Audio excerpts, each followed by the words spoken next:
Brit didn't die. Brit's not dead.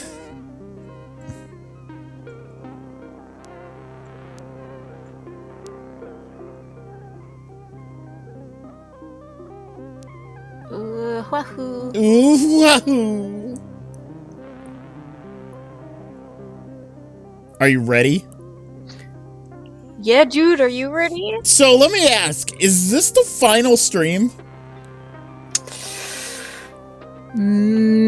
Depending how long we go, maybe it could. Okay. One or two streams, depending on how long we want this one to go. Okay.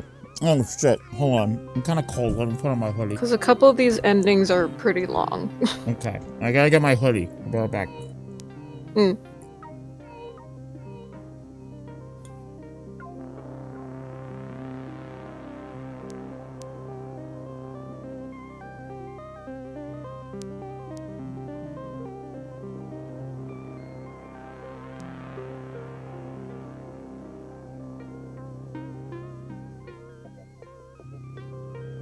Okay, back. Hi. Hi. Brett is in chat. Britt, hi. Brett, hi. I'm glad you're feeling better, Britt. Brett, come to Massachusetts. I'll rip that thing out myself. One hand, one movement. We'll do it together. That's all it'll take. It's like a band-aid. Ryan's a master at that. Womb removal? Yes. Okay. The womb remover. Yeah, they called me that in high school, you know what I'm saying? That's why I never had sex. Because they were all really scared of me anyways. Oh my god. Good lord. Good lord. Alright. There was something I wanted to say, but I don't remember what it was. By the way, I may be a little sniffly and sneezy, maybe. Are you sick? Though I don't know why. Oh. It could be my lingering sickness, but like that's how it started. Oh. And also I don't know if it's my allergies either because I haven't left the house in a few days. Oh. So I don't. And I've been taking my allergy medicine, so I really don't know. Okay. Alright. So, yell at you when you sniffle? Is that what you said? No, Kind of blacked out. No.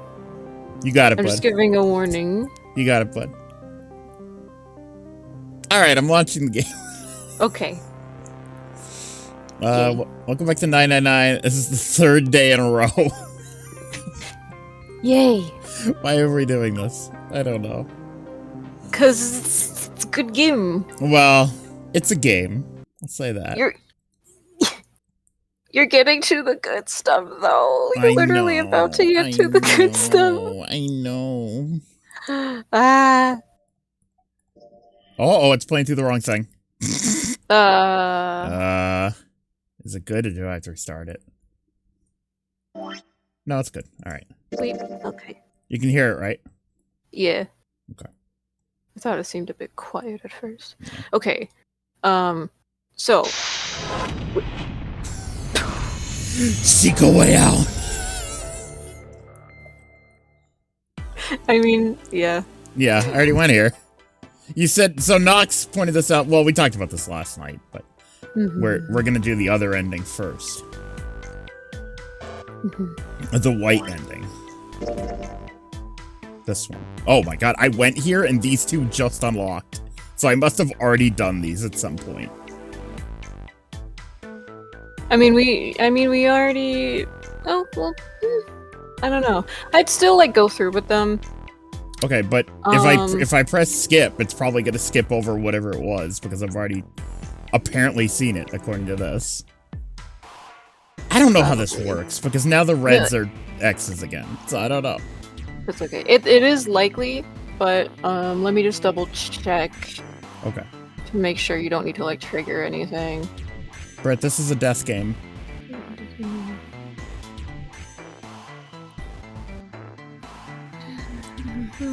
Oh, like the other one. Yeah. This one came first though. This one was on the Nintendo DS. The one with the soda lady was the PC game. But now this is a PC game years later. Oh, okay, so you get that ending. Okay. How many endings are in this game? A few. Go on. See. They're like 5, 6 endings. Okay. Technically. So this path you'd actually don't necessarily need to get. I was talking to Juno about this like literally a minute ago. Okay. Oops. You don't necessarily need to get this ending for the true ending, but we're gonna do it anyway. I want the achievement. Yeah, exactly. But though the thing is, I just see in this walkthrough it mentions if you get the true ending, it'll count as you have gotten this ending as well. Oh. But in order to see everything. Yeah, no, let's get this ending. Yeah. Yeah. Okay. So yeah, you're in door 4, I assume. Yeah. In the second class cabin. Yes. I don't think it doesn't mention you need to like specifically. Because these two just unlocked, and now it's saying that. Right. Theoretically, I think I can just go here. We can try. Yeah. Yeah. I'm still trying to understand how this works. Yeah. There's 7 is the operating room. Yep. There's a 7th extra ending for the iOS version of this game. Really? I did not know that. Oh, this room. Alright, so we gotta solve the puzzle again. Fun. Let's see if Ryan can remember what he did literally yesterday. Do we? Did you check the flowchart? Oh. I did not. Well, I figured that if we did have an unlocked, it would have been unlocked. No, they're still locked. Okay. Oh, so I think we have to... I think the way I understand it is if I go to the beginning, this one right here, the escape, the first white key, and it unlocks, that means I've already done the prerequisite for that. And yeah, probably. If it unlocks the second next one, that means I've already done the prerequisite for that. So now I think we have to witness some cutscenes of people saying weird shit to me. Because I assume like the previous door you went through before you got to this one initially was the other path. Yeah, I think that's so. That's why this area isn't unlocked yet. Right, exactly. I mean, like we were talking about yesterday, this wasn't a game that originally had a flowchart. Yeah. So it's a little confusing. Yeah, we got 3 endings out of 6. So we got 2 more and then we have the true ending, right? Right.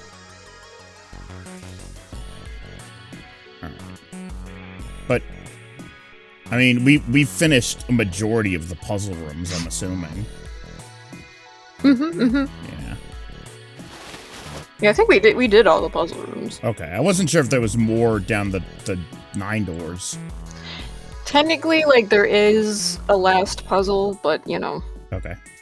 You could smell the DS graphics? Oh, Britt, you have no idea. Some of the puzzles didn't even get remastered from the DS, and they're, like, clearly that, like, fuzzy anti-alias, like, Nintendo DS shit.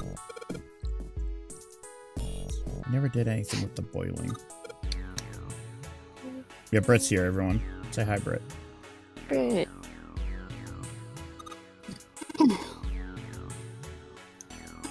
Laxatives. So I think we have to play preparation room. Oh, I don't have the key enabled. We just have to play until we get actual dialogue, and that's probably when there will be a conversation. But apparently there's 2 conversations in this room. Yeah. Okay. Nothing suspicious here. Oh, right, that's the special, the 24 door. The 24 door. There's the chemical room. Yeah, the chemical room. Blue liquid. Let me go do that first. I don't know if you can input like the code thing in there yet. I don't know if you need to look at everything first. Oh, but, yeah. I mean, we know the code. We could try, yeah. Well, I think it let me open the code. I think it let me enter the code even without knowing it last time, because I inspected it.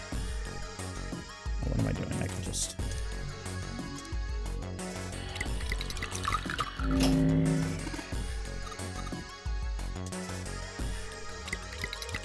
Wow. Wow. He knows how to make purple. He knows how to make purple. Purple. Knox, by the way, if you want still, Victoria has a spare VIP ticket for Philly and New York. I know, we talked about it. I'll see.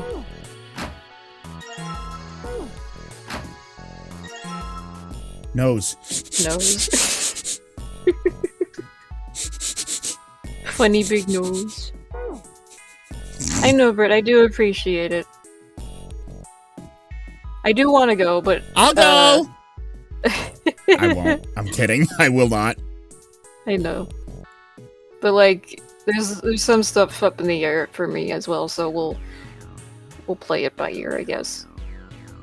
Britt, you can back me up. Oh, I can't get close? Shit, it won't let me get close. This guy kind of looks like Vinny, but I can't... Let me go up close to him right now. Damn it! No, you have to see him from the top. He kind of looks like Vinny. He doesn't. Brad Knox is convinced that he does not. He just looks like some guy. Yeah, Vinny looks like some guy. What's the code? I know you were gonna say that, but it does not look like a Vinny kind of some Vinny guy. is every guy. Okay, 349. They're gonna be like, wow, how'd you get that? Voice. Arm. You missed one. You missed the heart. I did? Yeah, the heart's in there too. Is it? Oh yeah, it's kind of dark. Yeah. I just remember it being in there. Yeah, I think that's probably best. Clover nodded and left. Junpei was about to follow her when he realized that Seven wasn't following suit. Hey, Seven, what's up? I didn't even attempt to skip this, but I'm assuming this is probably new. Well, He looked up at Junpei distractedly, then back down at the bronze bottle. Is that a medicine bottle? That's right, he has a I got medicine. curious about it. I'll try. Let's see, skip. Okay. Okay, yeah, this is the EDT stuff. Like the molecules Here we go. communicating with one another, Okay. transmitting information in a way humans couldn't perceive. This phenomena spread throughout the world, right? Junpei looked up at Seven with a half a smirk. Seven stared at him, dumbfounded. Yeah, that's it exactly. How did he know that? But how did you know? I heard another story, kind of like that one. When? I heard another story. What? The freezer? Yeah, June told me.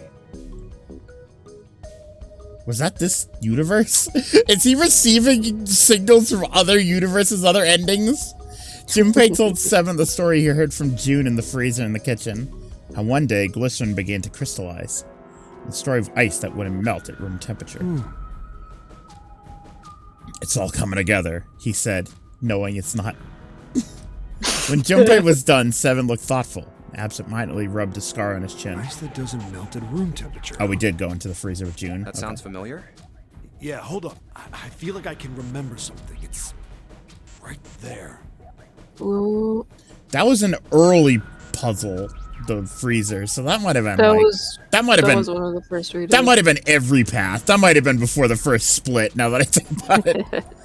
His eyes stared off into space, as if he were trying to desperately focus on something far away. Do you know something about it? I told you I think I do. Just hold on. It was... Seven thought hard and mumbled to himself. After a few minutes, he gave up. Damn it! Why'd you have to ask me some dumbass question? I totally lost my train of thought. Sorry. Well, Sorry, man. As Junpei was trying to figure out what on earth he was going to say next, Clover's shrill voice pierced the room. Hey, what are you two doing over there? Stop wasting time and get over here. Okay, we're coming. Jeez. Hey! Seven looked at Junpei. Oh, well.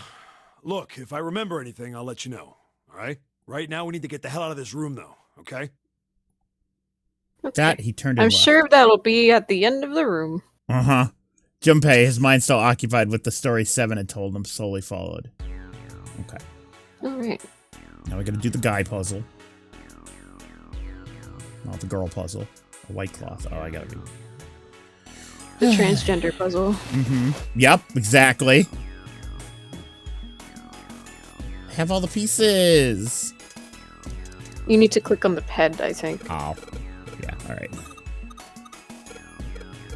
Lucy and John. Lucy and John. Combine! The two genders. Henshin!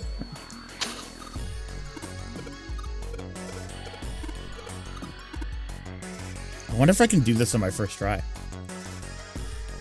Do you remember how it works? Holy Yay! shit, he did it! Wow! I remembered! It was 2 days ago! He remembered something from 2 days ago. The Rememberer. The Rememberer. Oh. Okay, where are you going? All the rooms look the same.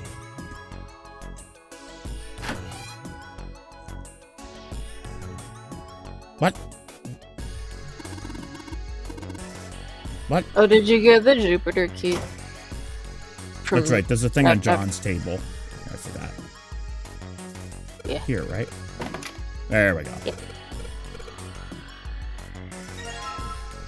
Jupiter. Go to Jupiter, get more Jupiter. Yeah, dude. Hell yeah, dude. Hey, hold on. Uh-oh. Junpei stopped about to put the key in the door now. What's up? Where's Clover? Huh? Oh, right. Uh-oh.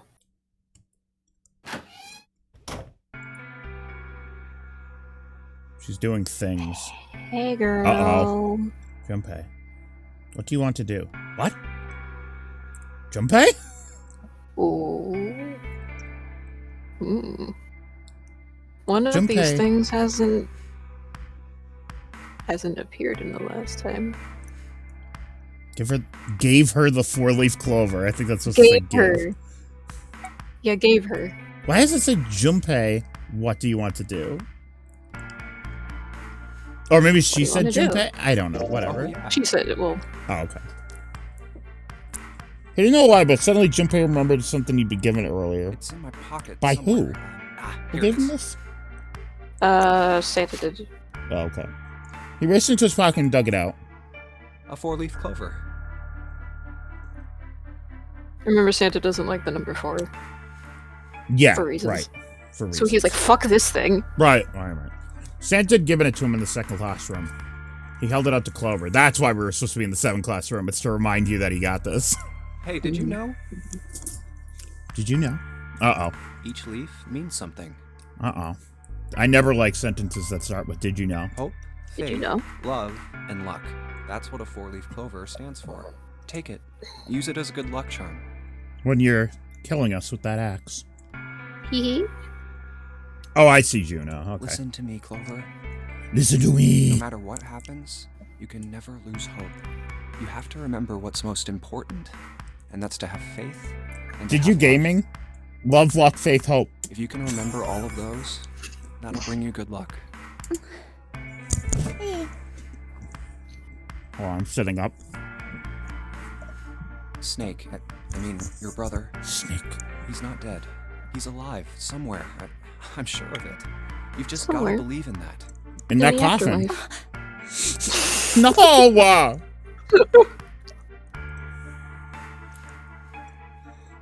I was thinking today about the endings. We've seen 3 endings, right? Mhm. And 2 of them we didn't see who killed us.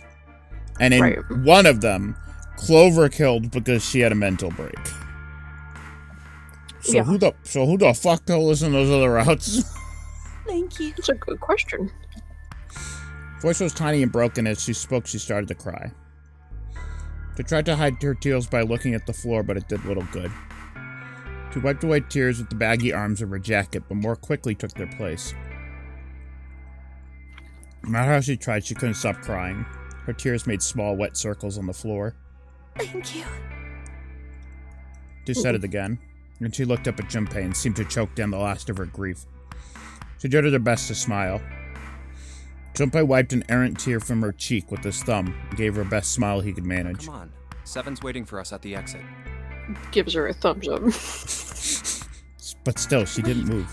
Before we go, there's one thing I want to ask you. If I kill everyone with an axe, will you be mad? Would you still love me if I killed everyone with an axe? What's that?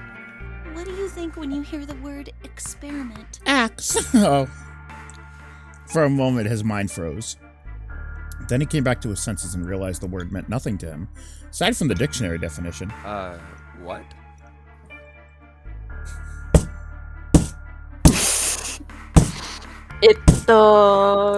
No, look at what Juno said. That's what I thought. Fuck her! Because God it's like, damn it! because it was like a very specific thing, I know, I was like this one. Oh. I guess it was just... choking on oatmeal. Shit. Where's my water? I had oatmeal So you cookies. can either go back now or play this out. And, Oh, fuck. oh my Sorry. god. Sorry, I had oatmeal cookies. Ooh. Shit. I want Alright. this weekend. I want to try to go to one of those I mean, bakeries, that you knew about the Mhm. four-leaf clover. those gluten-free bakeries in my Oh, area. yeah. Yeah, the ones you found. Because Look, I'm Sorry. sorry. I No, it's don't okay. want to be a jerk, but you are making less than no sense right now. because I saw pictures of the storefront and inside that they had. Yeah. And the food in the display looked really good. Mm-hmm. So I want. Oh, that's it. That's the end of the sentence. I thought you were going to say the food in the display looked good, but the food pictures posted looked bad. No. It's nothing. Just forget about it. Oh, mean, don't, they had, don't like, give me that. donuts and, You really think I could just cakes, drop this? so- What is this experiment you were talking about? Clover looked away. The four-leaf clover was still in her hand. She stared at it for a long moment and then finally spoke. Promise you won't tell anyone? Uh-oh. Cross my heart. Really? Really? I can trust you, right? Of course you can. Debatable. Clover slipped the four-leaf clover into her pocket. Her eyes still red from crying. She looked up at Junpei. Okay then, I'll tell you. What do I'll you tell mean you what happened on this ship debatable? 9 years ago.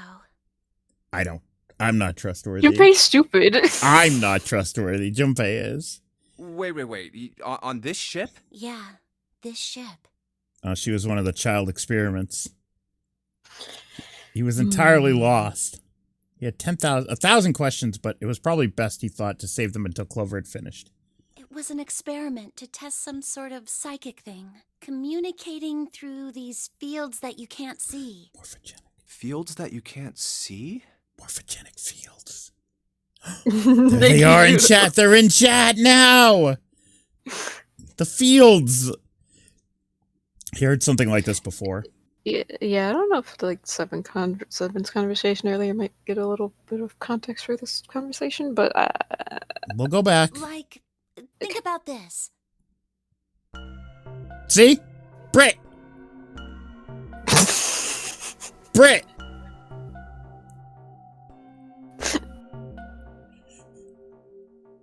See? it does not look like Vinny. See? Are you fucking kidding Brit's me? on my side! Brit's on my side! How does that look like Vinny? It looks like Vinny! He doesn't have bangs like that. Sure he does! No, he doesn't. Have you ever seen a picture of Vinny? Yes, I'm looking up Vinny. plenty. I'm gonna show you Vinny. I'm just His- gonna eat my dinner. I'm not gonna pay attention to you. Fine, his hair looks just like that. Sure it does. Hold on.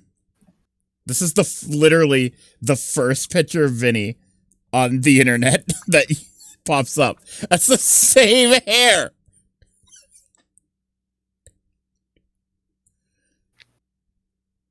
No, it's not. Yes! Don't fuck with me. His hair ain't that smooth, dude. That's because it's wooden hair! Yeah! Chat. Hold on. You eat your food. I'm gonna do some experiments.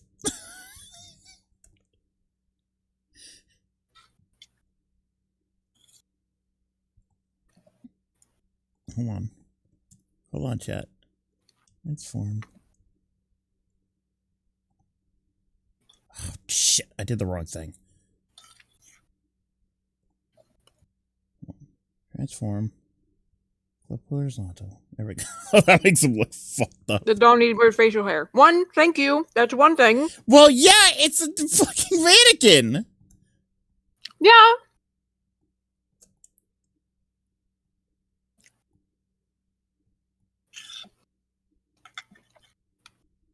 That's him. That's him, baby.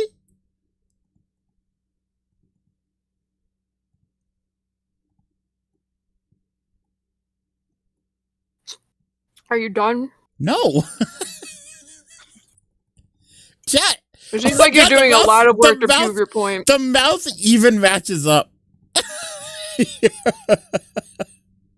This is the doll he used with the anvil. Yeah, exactly. That's Vinny. Okay, now we can move on. I feel vindicated. Uh-huh. On top of it was somewhat mismatched medical mannequin whose parts had been swapped with another mannequin. This is John, right? Yeah. But is he really John? No, he's transitioned. Congratulations. It's Yeah, we June. transitioned him. It's June now. Huh? So, No, this is Vinny, Brett says. I'll just fake it. I was expecting you to say that. She has finally completely lost it. Isn't this like Locke's socks? What?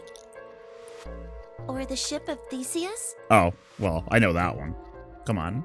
Everyone knows the ship of Theseus. Junpei grew more and more confused. Yeah. She's saying that if you swap out... You never heard of either of the... What? Even ship of Theseus? Come on, Junpei. Junpei's stupid. Junpei, you're stupid. So she's implying that if we swapped out all the parts, would he still be John? Mm-hmm. You don't know? You haven't heard of those paradoxes? Oh my god. She'd get along with Iris, I think. Mm-hmm. How old is Clover? She's like 18, 19. Okay, how old is Iris? I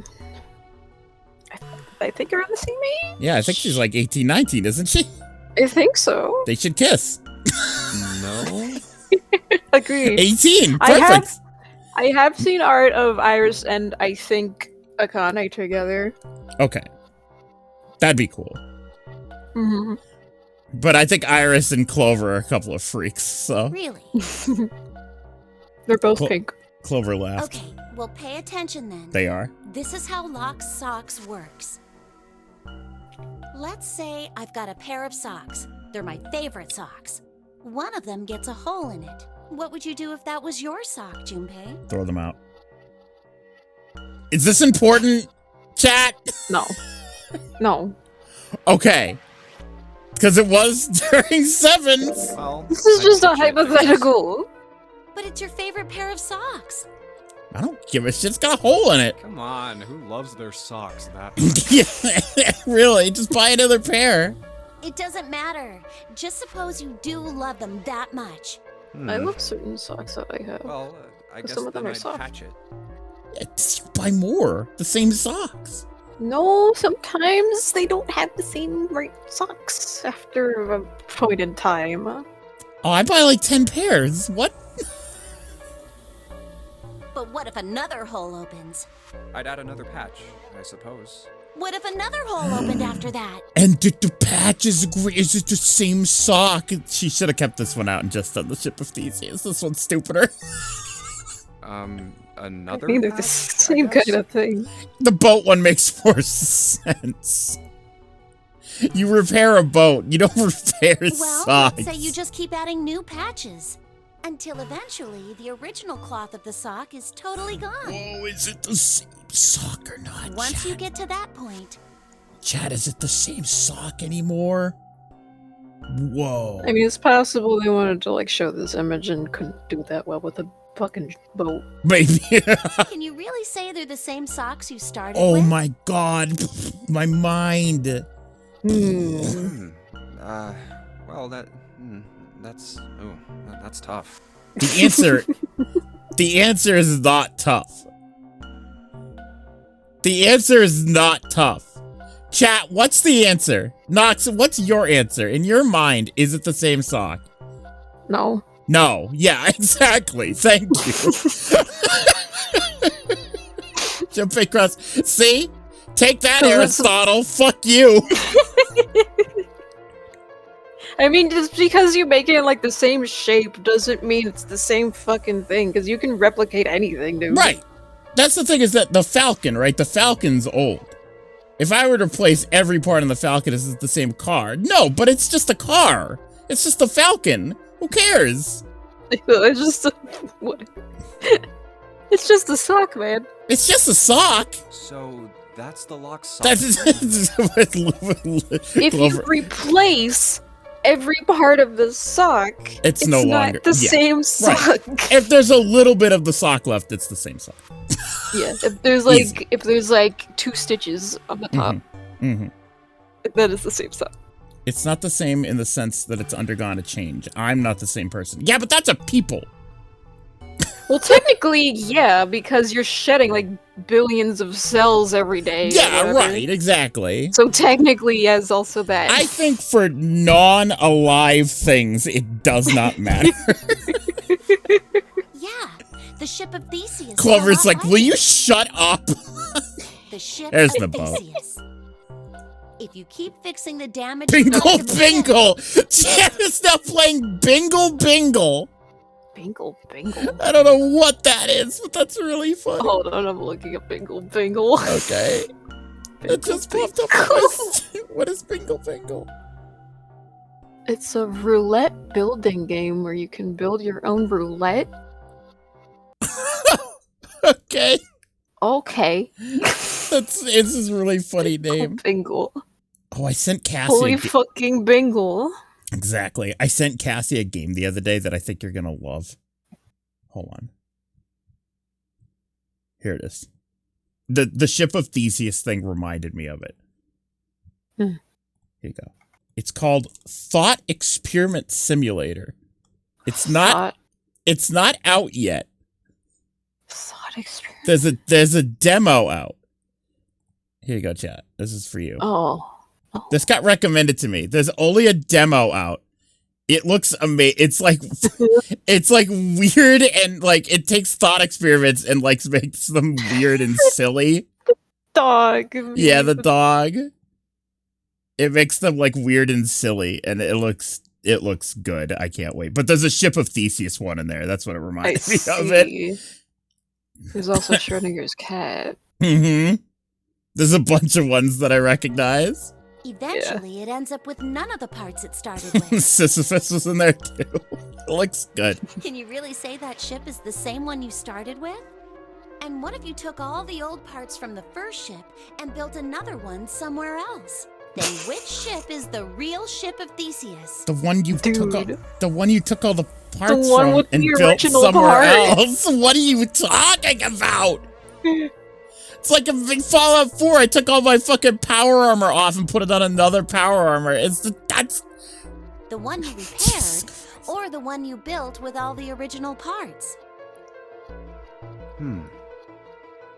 Carrick's getting like metaphysical over here with it. it does like make more sense with a whole big ass ship. The story of the ship isn't the same. Have like blueprints and stuff. But the ship itself, physically, is the same. Yeah, the ship itself. I think it just means you get 2 ships. Oh, that's true, Judah. 2 ships having sex. Hell yeah. Clover could see Junpei was intrigued. Hey, Hey, I'm sorry it's you think taking it's us the so long same? to get through this, chat. What's the same? These guys. Is this John or is it Lucy now? Well, you still got John's head. It's June. Junpei looked at the operating table again. Uh, A mannequin full of body parts from a different body. Clover had been right. It was just like locked socks in the ship of Theseus. The part of the body that holds a person's identity is the head. Of course, for many hundreds of years, conventional wisdom had held that a man's identity resided in his heart, or any number of internal organs. And here they had John's both. head and heart are both his, but apart from those and a single arm, the rest of his body was once Lucy's. Was that mannequin really John? We're Well, it just depends like if he these wants to guys. transition or not. Get your head out of your ass. She looked at Junpei again. Think about it. The cells in our body change every day. Oh, here Old we go. ones die and new ones are born. Maybe part of my arm is made of stuff from a fish I ate once. Or maybe part of your right side is made from a cow you ate. If you take it a little So further, you're a fish? I love being a furry. If you take it a little those cows and further. fishes I was are in made from furry. something else too, right? That's how we're Fur. all connected.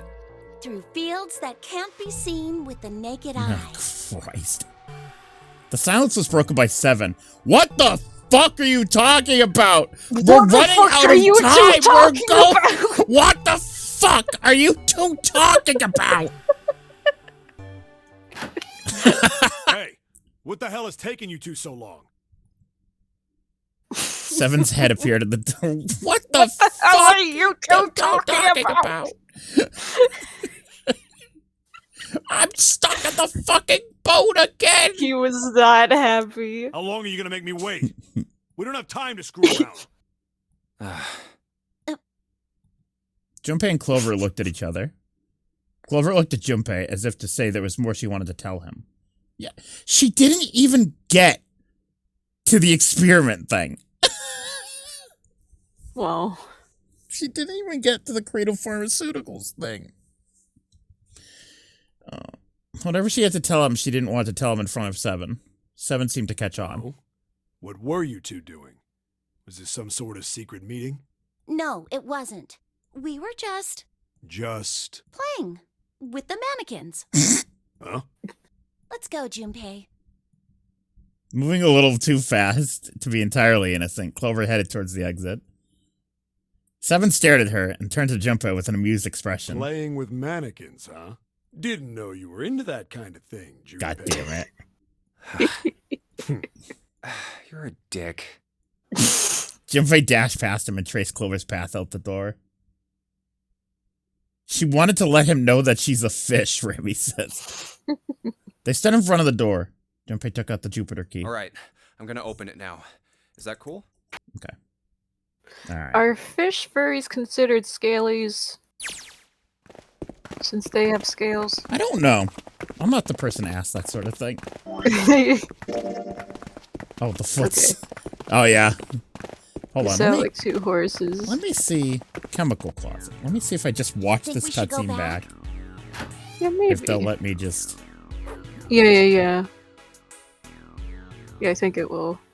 Okay, hold on. Okay, now choose the Ice 9 answer. Yeah, there we go. All right. There we go. Do you know about Ice 9? Ice 9? Ice 9. Ice 9. Ice 9. Ice 9. Ice. Baby. Ice. Suddenly, baby. when that popped up, I was like, oh, that would probably help him remember, but this probably doesn't matter, does it? Yeah. I remember now. That woman, she's on this boat. That woman? Alice! Who? Who's Alice? Come on. The woman who won't melt at room temperature. What? What? I'm drinking water. What? Huh? That woman! The woman? It became clear to 7 that about Junpei had Alice? no idea what he was talking about. He ran his hand across his face and took a deep breath. You know how the Titanic sank on April 15th, Let's go. 1912, right? Happy anniversary. Yeah, more than 1,500 people Look at died. Worst maritime accident in history.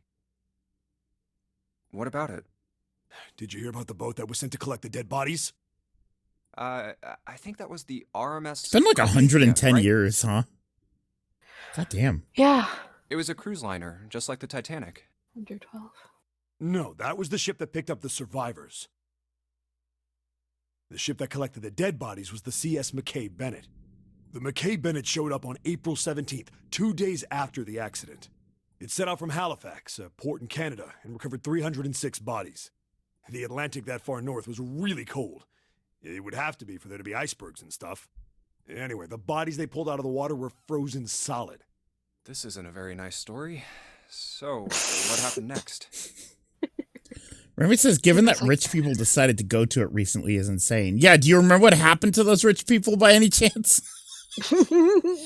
Rich people decided to go to it. Well, yeah, they wanted to.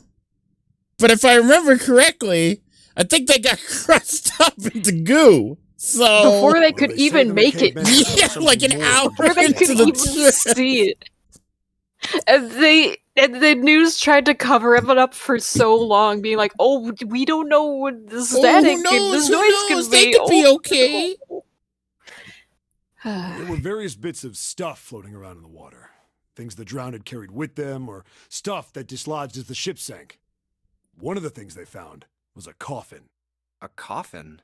Yeah, a wooden one. Hmm. The craftsman who made it must have been pretty skilled. It wasn't just a wooden coffin. It was all wood, no nails, no reinforcements, no gaps in the wood anywhere. The thing was airtight. The crew got pretty curious about what might be inside it and opened it up. They had to get a wedge and hammer it open. It was so well made.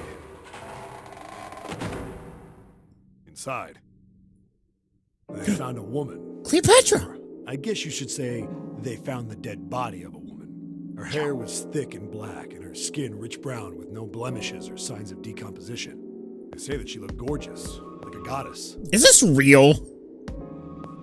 Maybe.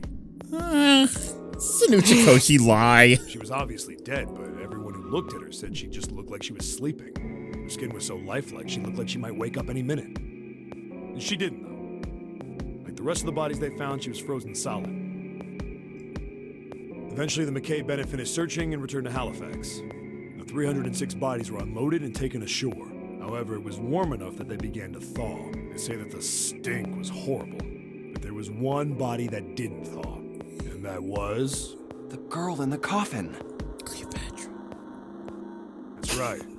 Real as in real life, Carrick. Everybody thought for sure that she'd melt and start to rot like the rest of them eventually. But weeks passed and nothing happened. And a month passed. And another. And it was summer, and she was still frozen solid. And then, finally, they realized she was a mannequin. The end. For a while, people started to say she was some sort of miracle. Rumors about her started to spread. People came to visit Halifax from all over. Sorry, After a speaking while, of people started like to call her all ice. There's this story that Joel told during one of his Voice of the Void streams where he was like, I lost my credit card and I couldn't find it around my apartment. So like last story started, he was like, what if I dropped it outside, but it was like snowing? So he's like, I'll wait till the snow stops and then I'll look outside. So then he goes outside and he just shows a picture of the credit card in the snow and it's like all frozen solid. So what does he take? He takes like a plunger or something. He takes like the back end of a plunger and tries to break it out of the ice. But he kind of did it too hard and he broke his credit card in half.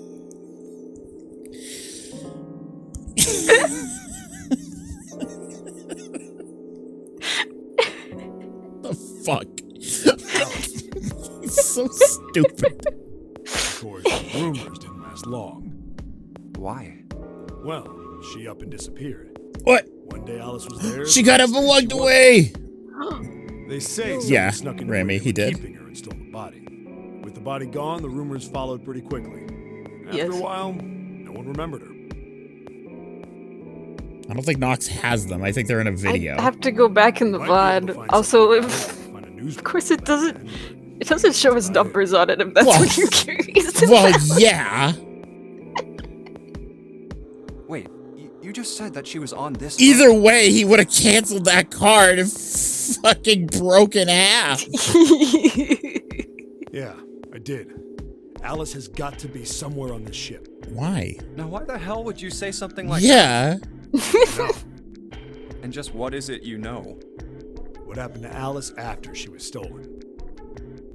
Junpei gulped. All right, tell me. What happened to Alice?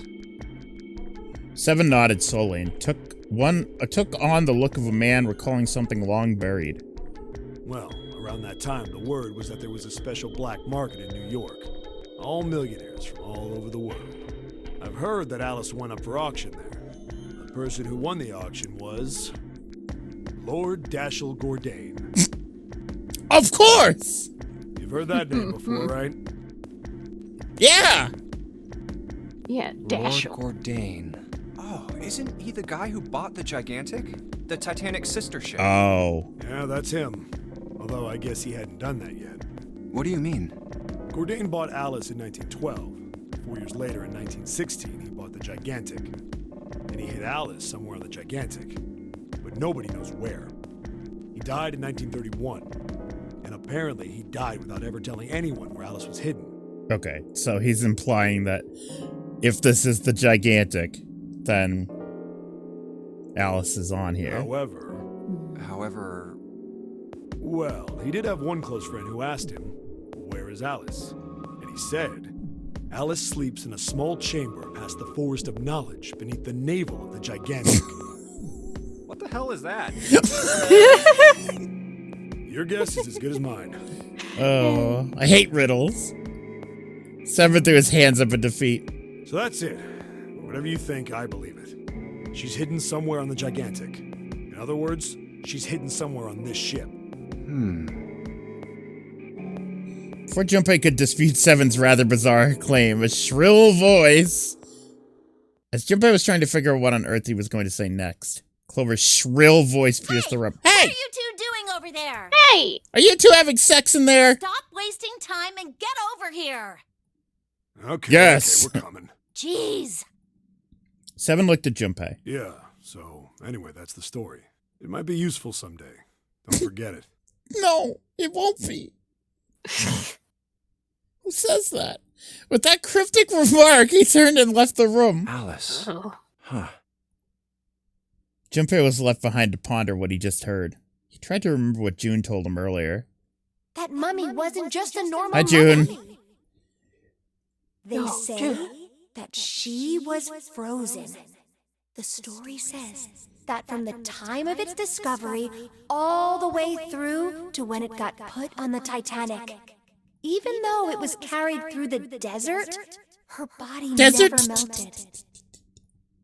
Then was that Egyptian priestess Alice? So many voice effects going on. Did the water in her body become Ice 9? No, that's nuts. There's no way somebody like that could Correct. exist. Thank you, Junpei. Junpei shook his head, tried desperately to clear it, and followed Seven to the operating room where Clover was waiting. Okay. Jesus Christ. Oh, right. And I don't know if I guess, I don't know if you need to go through the Clover thing again. I don't think so. I mean, to get the order of events. I don't think so. I'm saying no. I don't think so. I guess you did unlock them. I think we're good. Alright. Okay. Chart room. Seek. Scary. Blue.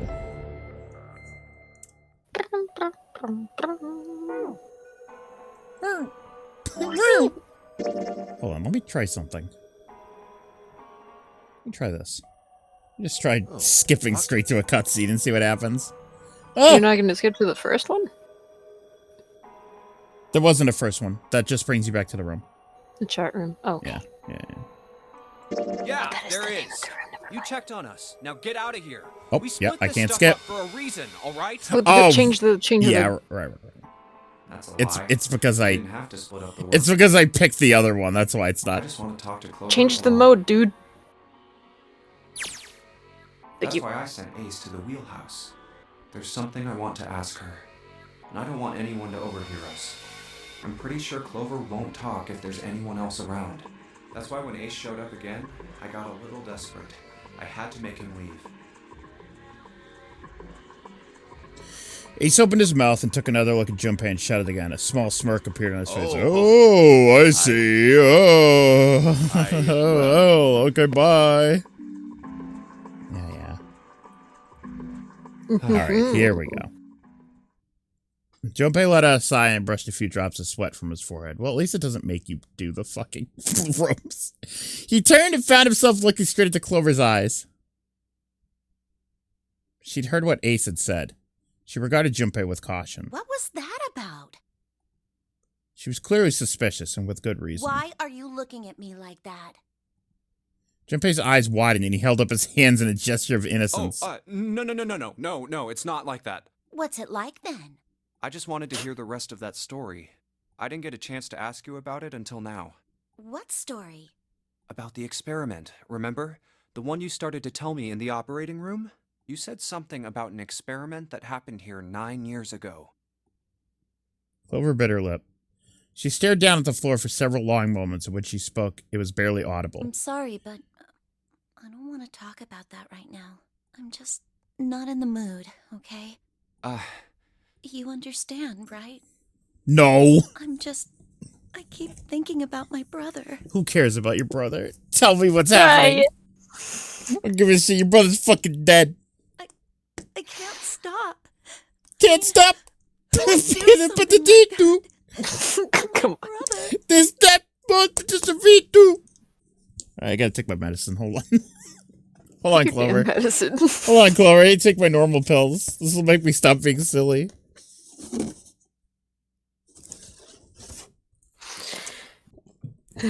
But that's just a theory. Okay, Noxamillion. I'm ready to continue the video game. Yay, Ryan. I'm normal now. He's normal again. I can't forgive them. Again. I'm not gonna let them get away with it. Like I've ever been. Can't keep getting away with it! They're gonna pay for it. I promise. So... Her shoulders were shaking. Drops of blood had sprung up on her lip where she was biting them. She wiped it off and looked up at Junpei, her eyes fierce and angry. Junpei, who do you think did it? Fenton mode. Fenton mode. You saying I take my pills and turn into Ryan Fenton? Is that what you're saying? Is that what you're fucking saying? Ryan Fenton real. Her voice was cold and scarcely above a whisper. Junpei gulped. Gulp? Well, if what Seven said was right, then there would have to be at least 2 of them. You need at least 3 people to open the numbered doors, and if you subtract Snake, that means... You're right. Oops. So, what does that mean? Well, if we just look at the bracelet numbers, we should be able to figure it out. Who could have opened door 3 with Snake? Well, really, who and who, or who and who? You mean it could have been 4 people? Well, technically, it's possible. I don't know. That doesn't seem very likely. Why? I'll tell you later. Why don't we just assume it was only 2 other people for now? Okay, got it. Let's do that then. Then who do you think it could be? Junpei crossed his arms and thought. Snake's bracelet number was 2. Which 2 bracelet numbers added to 2, which would give a digital root of 3. Which 2 bracelet numbers added to 2 would give a digital root of 3. Oh my god! Hold on, let me think about this. God, I wish it had given their numbers and not their names. I mean, Snake is 2, right? Yeah. You So it would just have need to be add the 10. 3. Yeah. Huh? I mean, you need a 1. So it could add a 10. Yes. But I don't remember their numbers. Okay, hold on. That would be 8, yes? That would be 9. This is 1 in 8. Oh, yeah. I'm saying Lotus would be 8. Sorry. Yes, Lotus is 8. Okay. June is 6, 7 is 7. Santa is what? 5? No, 4. Santa's 3. 3. 3 and 7. Santa and 7? Could be Santa and 7. That does add up to 10. I think that's the only one that adds up to 10. Would it be Santa and 7? 2 plus 3. 2 plus 3 plus 7 equals 12. 1 plus 2 equals 3. Oh. The digital root for Snake, Santa, and 7. Did I do that right? 3. Okay. Wait, hold on. Are Santa and 7 the killers? Coming out of my cage and I'm doing just fine. What's wrong? It's a good joke, Chad. I like that one. It's the one song I know by them. Clover looked at Junpei and looked back at her. Yeah, I've never been a Killers fan. There was no point in hiding it. Well, I thought about it, and... They're good. I like He their told songs. her his conclusions. Yeah, I've heard that they're very good. It's just I never really got into them. I never had that That's phase. what I thought. I have one of their albums. Yeah, you had one of those phases. That's why. It's not surprising. Santa and Okay. Santa. I went the opposite route and got into classic rock. No, Those yeah, two yeah, people. yeah.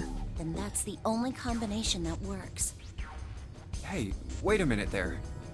Don't you think it's a little too early to be jumping to conclusions? Well, all I said is that Jumpy those to two conclusions? would have been able to open door 3 with your brother. There might be Yeah, other Ralph. possibilities. Oh, yes. Is that a I've song? got soul, but I'm not a soldier. Yes. Oh, okay. Well, what other possibilities? I did hear a song the other day in the grocery store that I was like, this sounds like the Killers guy. So maybe I heard another Killers song the other day. Maybe. He didn't have an answer.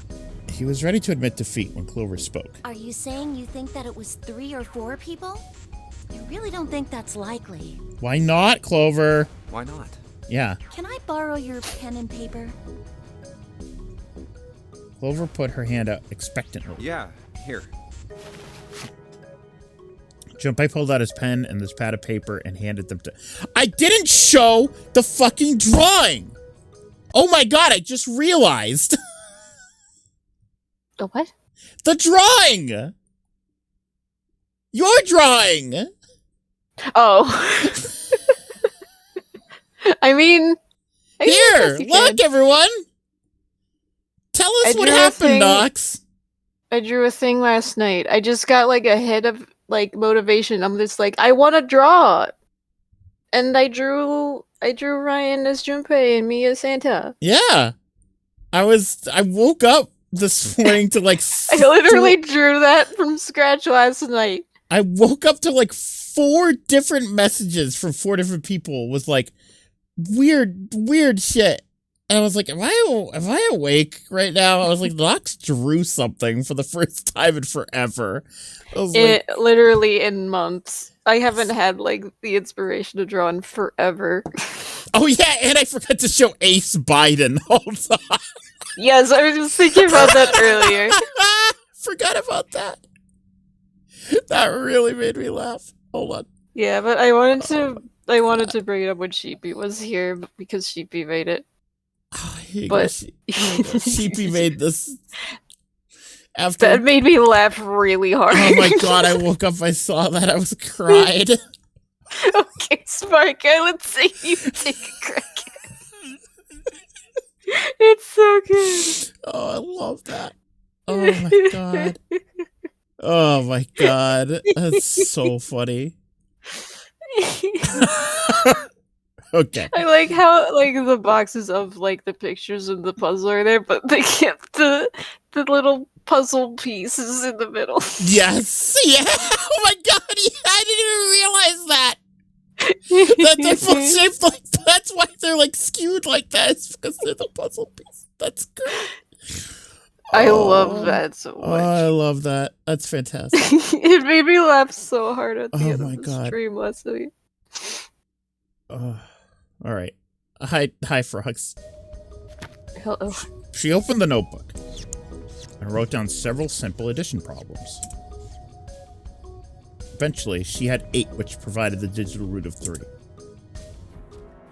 A. 2. Whoa. I'm not reading that shit.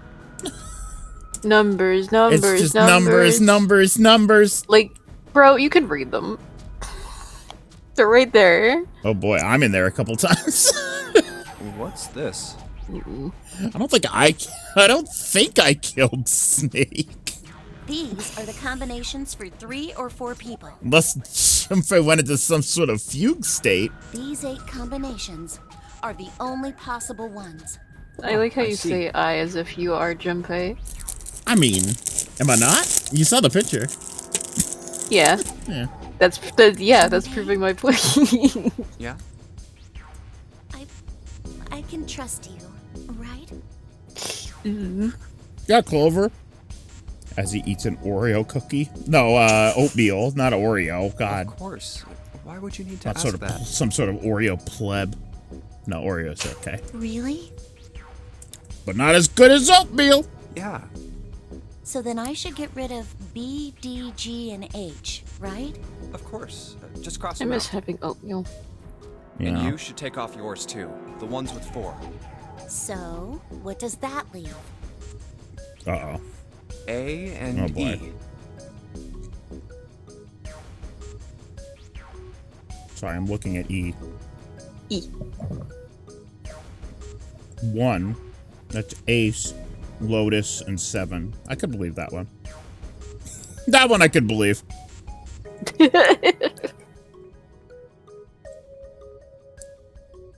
Wait. 1 plus 3 plus 6?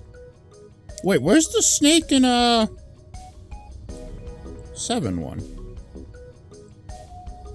What do you mean? There was one that was snake in 7, yeah? That's the second one. That's E. Snake is 2. Do you mean Santa? Yeah.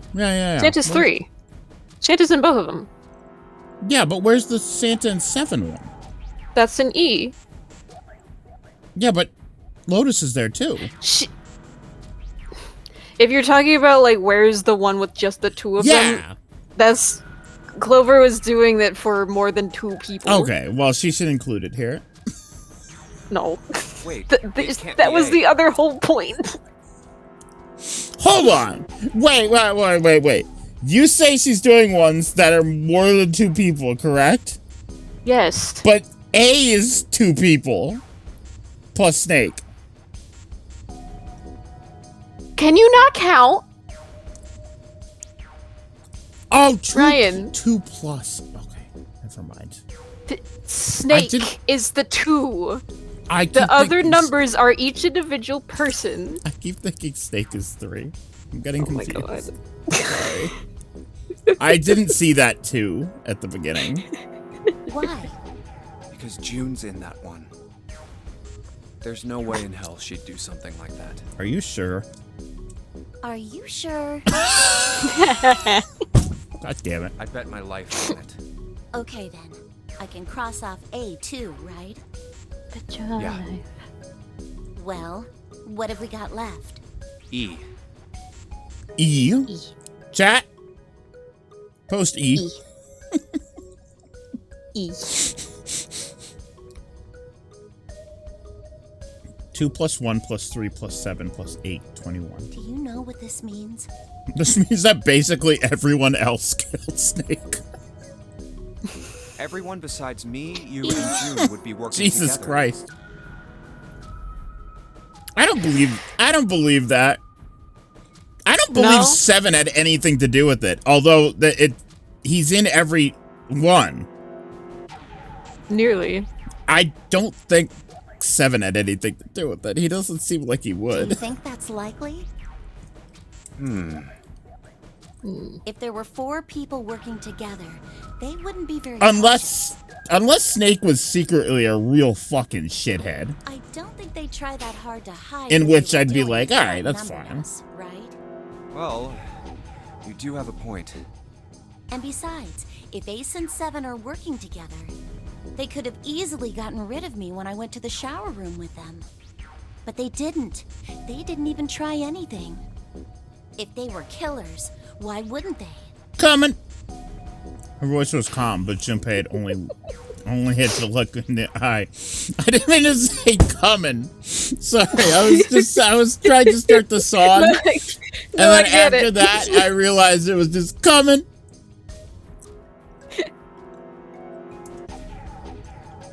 Her tears forming at the corner of her eyes, and she was blinking furiously to keep them back. Perhaps by attempting to an objective analysis of who might have killed her brother, she had been able to distance herself from the harsh reality of his death. The comer. That's you, Millie. Yep, it's you, Melly, the comer. The more she struggled to act unconcerned, the more Junpei felt his heart tighten. I see. Anyway, I understand now. It seems pretty unlikely that it was as many as 3 or 4 people. Yeah. Yeah. Story of my life. Story of my life. Oh These my are God, all what's songs. 7. These are all Which song songs. reference is this now? These are all songs that I'm forced to listen to when I'm in a grocery store. I have no idea who sings them. I just have to hear them 4 or 5 times a week. That's how it looks. But why would they do it? There was a moment of silence for the flag. Their motive. That's One Direction? Okay, see, I wouldn't know. I only know Harry Styles, because he puts out some bangers. Oh, is that One Direction? I don't know. I'm gonna be honest, I didn't even know. When Ace chose the worst possible I know dilemma that to return, song, but... he raised a knowing eyebrow, then spoke. Have I interrupted something? What is it? There was something I wanted to speak with you about, Junpei. Could you come with me for a moment? Oh boy. Ace's turn. Turned on his heel and walked back towards the wheelhouse. Go ahead. Okay. Junpei looked over at Clover. He gave her a short nod. Hoped that she would be willing to talk to him again later and follow Ace. We still haven't talked about Cradle Pharmaceuticals. What did you want Look to at talk their, about? maybe... Ace looked at Junpei and smiled, perhaps more of a smirk than a There smile. was something I wanted to check. Yeah? What's that? Your penis. Whoa. Whoa. If you'll excuse me. Right. Okay, yeah. Hey, what the hell are you doing? I can't skip it, I'm though. just checking. No, stop! Oh my god, he is checking his penis. He reached for Ace's arm. It was already too late. Oh, it's far too late. The older man's hand were pieces of paper Junpei had balled up and hidden in his pocket. Just as I thought. What exactly are these pieces of paper hiding in your pocket? So for anyone who doesn't remember, these are numbers that he wrote on numbers, that he wrote on pieces of paper to get to go to whichever door he wanted. Nice cock, Junpei. You switched them, didn't you, when we voted? Junpei takes out a fucking Oreo cookie of Oreo oatmeal. Well, I can't say that I care. What the Are you sure it's I oatmeal? managed to get through the numbered door I wanted, despite your mischief. Then, why did you... Oh, simple curiosity. I hope you won't think ill of me for it. Oatmealio. Pet. That's the next Oreo flavor. It's oatmeal flavored cream. Be surprised if they haven't made that yet. Am I right? Let me see. Oatmeal Oreo.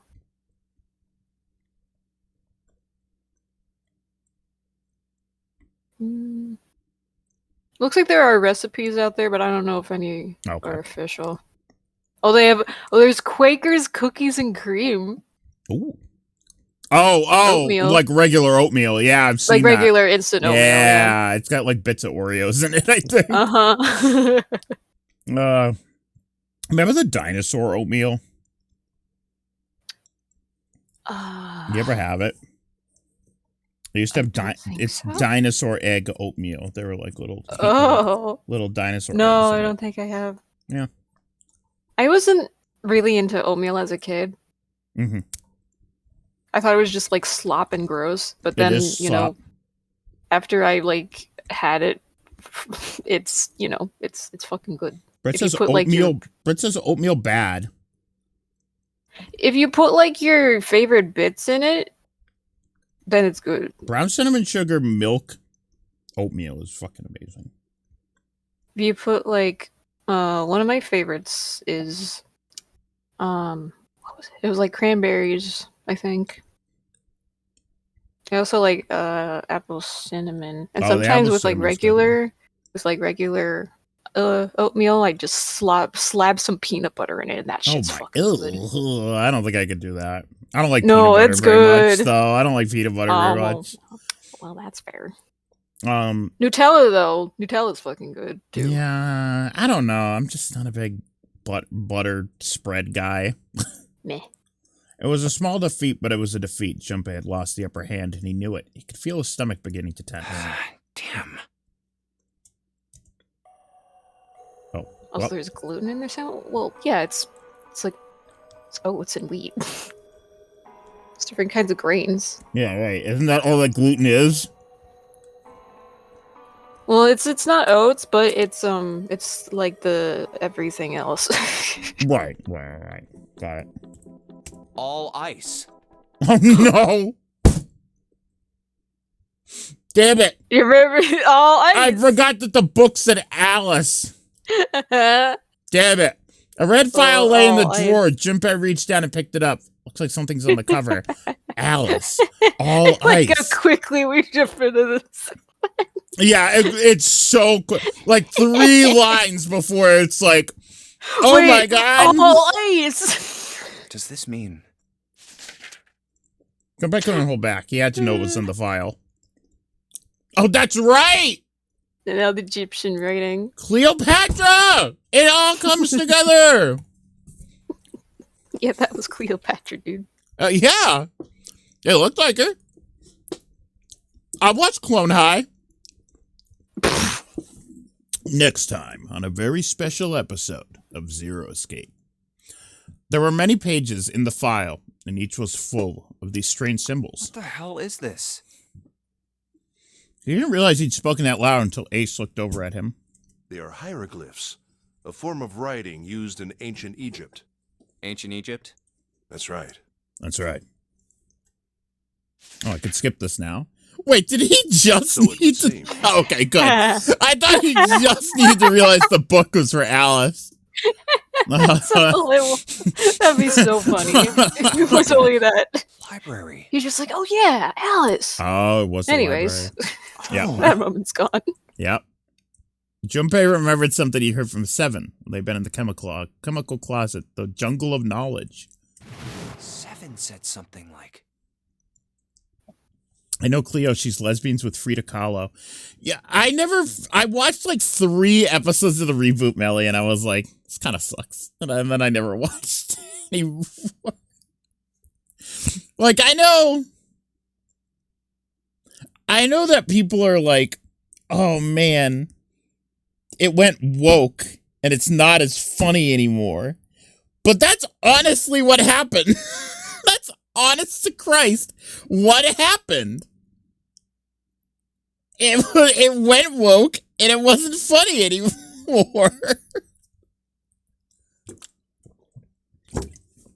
Oh well. Alice sleeps in a small chamber past the forest of knowledge beneath the navel of the gigantic. Like, I liked the new characters and stuff, but like the writing was just like they went too safe with Could it. beneath the navel mean the bottom deck? And the forest of knowledge? I know, that's the thing, is that Gandhi wasn't even there. Like, they could have brought Gandhi back, but We it was stop talking about fucking Nonary. Please. Then could Alice Why be are in you a so room mad? somewhere beyond the library? 'Cause I don't care about What's Clone wrong? High. Something on your mind? I'm not talking to you, I'm talking to chat. I know you are. That's why I'm not saying anything. Junpei blinked. Only then did he notice Ace looking at him, curiosity and concern written across his face in equal parts. Yeah. Also, Rami, yeah, obviously it was a library. I mean, good job, but like, obviously. That's so. What about? I didn't. Don't laugh, okay? When he said the jungle of knowledge earlier. I never saw what like Rami said, so I don't know if. Oh, Rami I said, didn't know "Oh, that it's a Rami said library." anything. When he said that earlier, and I didn't say anything because, yeah, obviously it's a library. There was no reason for Junpei to hide his thoughts. He began to explain his theory to Ace. Then he stopped. It wouldn't make any sense if Ace didn't know who Alice was supposed to be. Let me go back even further. There's a boat, right? It's called the Titanic. When it sank. So he told Ace everything June had told him. He literally did. Egyptian priestess, an Ice 9. Interesting. And the woman who wouldn't melt, who was recovered from the Titanic disaster? They called her All Ice, which eventually turned into Alice. And she was purchased by an English millionaire who called himself Lord Gordain. According to Seven, this ship is where he hid Alice. And you think that he hid her in a small room, beyond the library on the bottom deck? Yeah. Well, I mean, it is just a theory. It is just a theory.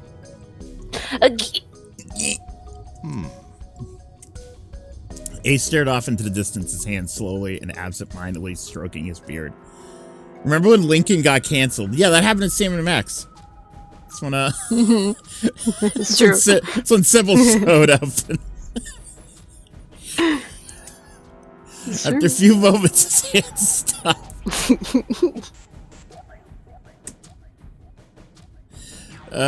He turned slowly to Lincoln. Sorry, I'm thinking about that again. You mother! He turned slowly to Lincoln. Smash! Junpei, have you ever heard of the term CAS? I thought he said gas. I was like, yes. CAS. It stands for Cells Alive System. It is an advanced technology for freezing and preserving organic matter. Yeah, I made that Instagram back in like 2011, Rami, and I proceeded to never use it. Put simply, it is a technique that allows one to freeze things without the formation of ice crystals. I don't understand Instagram. I don't find it fun to use or intuitive to use. Water Me within neither. its cells expands as it crystallizes. It's like I just TikTok. I just have an account. I don't have a TikTok account, but I have an Instagram account just so I can like look at posts from like other social media people from Toku. Right. I'm not big on sharing video of myself in the first place, so... CAS, however, works differently. The object to be frozen is super cooled using magnetic fields, and then frozen instantly and uniformly, giving ice crystals no time to form. But this is my voice. I mean, like, video. It was originally developed for the preservation of food, as an alternative to the normal freezing process. It's better than Twitter. Rami, guess what? I don't use that either. So... Now, however, there are rumors that it can be used for other things. I don't even think that's necessarily true. What? Oh, that it's like, better than Twitter? Yeah, no, it's a shit show there too. Everywhere's a shit show. Like It depends on just where you're looking. I think the only place that Really? isn't a complete shit show is Tumblr, and that's only because people stopped using it. What do you mean, other things? Well, there are obvious medical uses, but perhaps also space travel. Space travel? Are you serious? Yo. Surely you've heard of suspended animation. Cryogenic freezing? You have been in suspension for 9. It's a fairly common idea in science fiction books and films. People are sometimes frozen for especially lengthy journeys through space. I know. I watched Alien. That was when Junpei understood what Ace was suggesting. Whoa, wait a minute there. Ace looked at him and raised an eyebrow. Are you saying that Alice was frozen using that CAS thing? Oh my god, it is Alien Day! That's right, because Nils' birthday is Alien Day. I forgot. Oh, yeah. It's Nils' birthday. Yeah, it's Nils' birthday, and coincidentally, it's the day of Cassie's favorite movie. That's right. Well, I'm sure the possibility is quite low, but it is a possibility. That is the The question, special Randy. ice you call Ice 9 does indeed exist, and CAS were used to freeze her into that sort of ice instantaneously. You think she could be alive? Well, I can't say for sure, of course. I'm only talking about possibilities. The melting point for Ice 9 is 96 degrees, right? If she were put somewhere where she could reach that temperature... That's nuts. Are you really saying she could have defrosted and started walking about? Yo. If she's in that fucking coffin. If a Cleopatra comes out of that fucking coffin. I'm gonna lose my shit. You're quite right. It does sound unbelievable. But if she had, then we would have an explanation for the man we found dead on the floor. You mean the guy dressed like a captain? Yes. Oh, right, that guy. He was dead when we found him. The captain. Clearly, he was That's murdered. right. Igor. But if he was murdered, then by Yes. whom?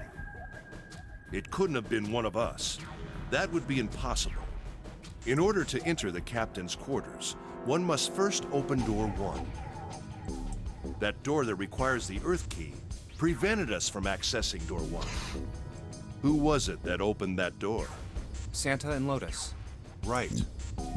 Clearly, the two of them could not have opened door 1, or any other door for that matter. Who else then could have done so? Junpei thought for a second. Nobody. After Santa and Lotus used the Earth key, they turned back and Am I met up with nobody? me and June. Then we returned to the large hospital room and found Ace, Seven, and Clover. Nearxus. My nobody. Nearxus. While we'd gone into the shower room, Ace, Seven, and Clover had stayed behind. But it's impossible for those three to open door 1. But what about when June and I took the elevator to door 2? No, still won't work. We were only gone 5 minutes. No human being could have run to the captain's quarters, killed that guy in there, and run back that fast. I could. It would be impossible for any of us to be the murderer. That being the case, who could have killed him? Wouldn't it make sense if his killer was someone who had been in the ship for some time? Come. A person like that would know the ship well. They would know the locations of all the hidden passages and secret doors. The numbered door would mean nothing to someone like that. It would be a simple thing for them to enter the captain's quarters.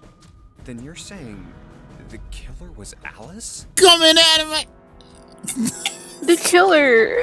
The killer! It was Junpei's turn to raise an eyebrow. Ace drew his thumb across his lips thoughtfully. Well, this is all only one possible theory. A game theory. Wait, when did she defrost? I missed that. No, we're saying that she could have defrost. If somebody heats her up to 96 degrees, she will defrost and possibly be alive. And maybe she's walking around killing people. And maybe she's just walking around killing people. Which is insane. Ice. Because she went crazy. So we're saying Cleopatra got frozen for the Egyptian times, defrosted, and then killed the captain. That's Cleopatra She really for you. somewhere on the ship. Junpei had only one clue. Keycard in his Maybe hand. this card will give me access to the Forest of Knowledge. And the big mystery. What could be there beyond the Forest of Knowledge? Anyway, whatever. It's gonna have to wait. I can't do anything right Beach now. of knowledge. I'll come back to this later. Gripped the keycard tighter and shoved it deep into his pocket. Princess Beach. All right. Second one. Now to the monitor. 0. Heh. With the personnel Clover. 0. Well, even if he wasn't one of us, there's no way that man could be Zero. Why not? Huh? Don't you get it? The letters that spell Zero on the TV screen, the captain's Zero. clothes he's got on, and of course, the bracelet with Just a zero drinking some on Coke it. Zero. It's too obvious. Look, this is Zero right here. This dead body is Zero. Isn't that kind of fishy? You're right. Only an idiot wouldn't see through something like that. No, that's not the point.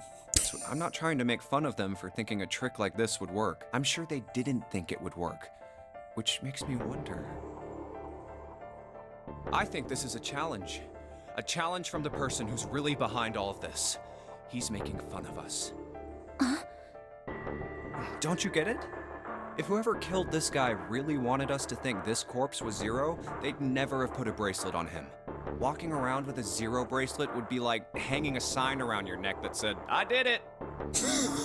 I did it! I did it! That this guy is supposed to look like everything Zero is supposed to be.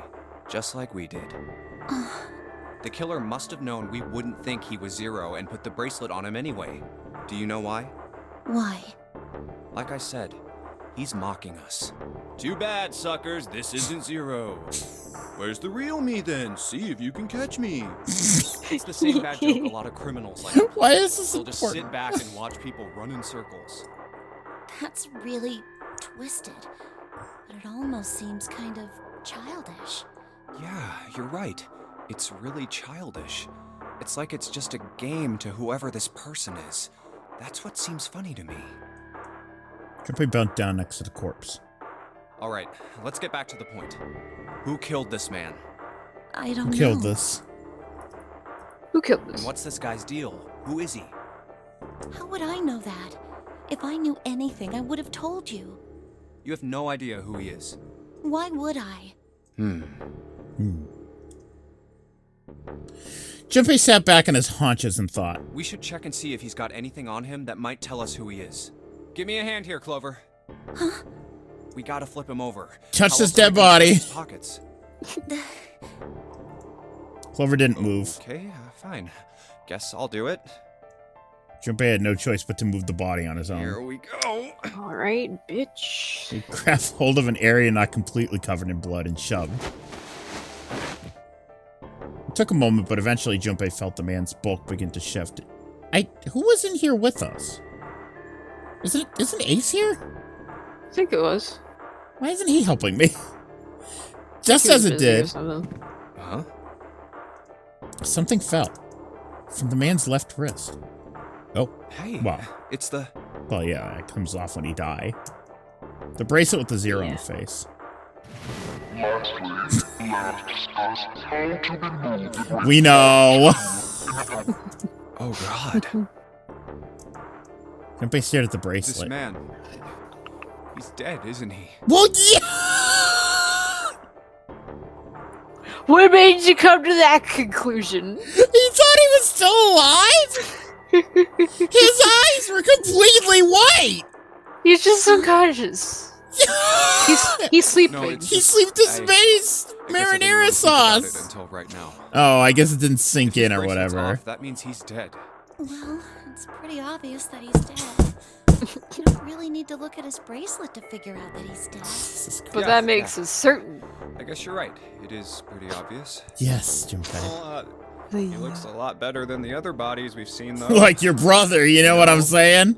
I mean, if there wasn't all this blood, he'd almost look like he was still alive. God. I mean, I know Nice! it's kind of a messed up thing to say, but he kind of has it better, you know? Dude! From a bomb going off inside of you. Dude! I mean, that's just... Some of Snake's bones went right through Dude! his skin.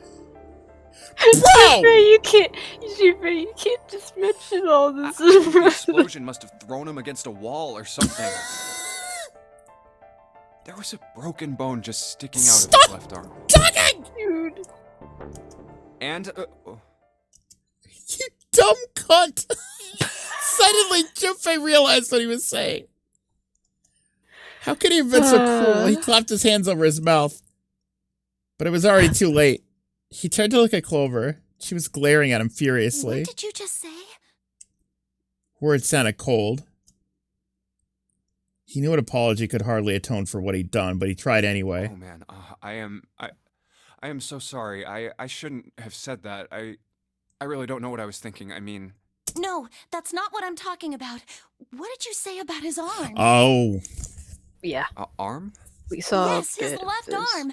You said it, didn't you? Mhm. Well, yeah, I did, but I mean, didn't you see it too? Of course not. I could barely look at him. There's no way I was gonna see the details. So we found out yesterday, chat, that probably isn't Snake's body, because his arm is fucked up. Clover took a quick deep Are breath. you sure it was his left arm? Junpei thought back. Yeah, I'm pretty sure it was. And he had a broken bone, right? What the hell are you getting at here? Just shut up and answer me! She shoved her face closer to his. He could see the fire in her eyes. Junpei winced and swallowed. Yeah, he did. It was pretty bad, too. The bone was sticking out of the arm. No sooner were the words out of his mouth than Clover's expression changed. Clover? What's wrong? Look, I'm sorry if I said anything.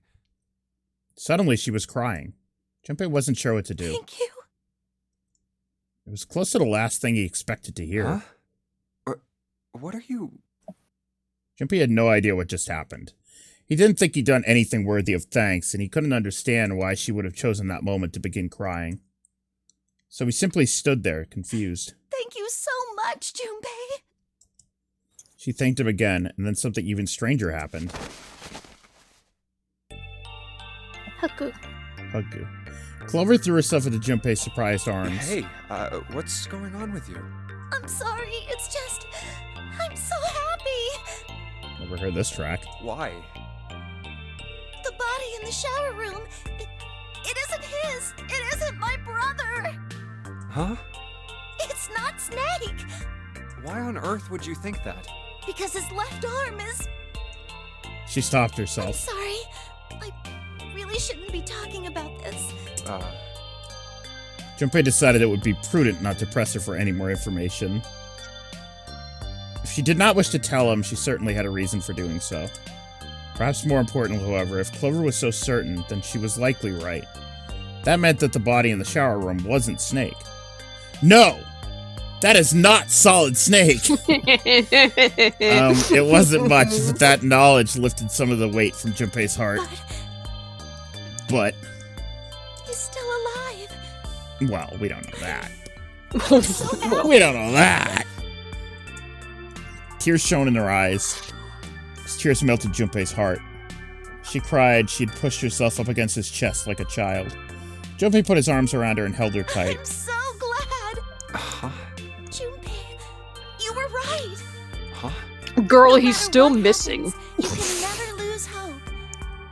He's okay! You have to Girl, we remember still what's haven't most seen him. important, and that's to have faith and to have love. Oh, like the Clover. The door creaks open. Hey, I found Snake's real dead body out here. You can remember all of those. That'll bring you good luck.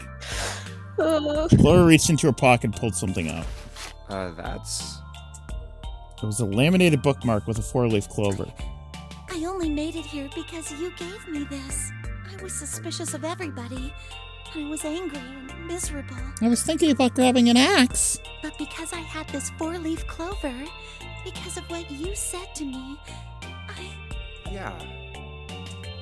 Junpei hadn't thought his words would be have such an effect on her. Her words were making him feel a little awkward. thank you so much, Junpei. She looked up at him, scratched his nose, and pretended to notice something interesting somewhere else in the room. If you really want to thank somebody, you should be thanking Santa. Santa? Why? Well, he was the one who gave me that thing. And the words for each leaf, I got that from him too. Oh. Suddenly, Clover broke away from Junpei. Huh? He looked confused. He hadn't thought she'd react that poorly. Clover began to pace across the room.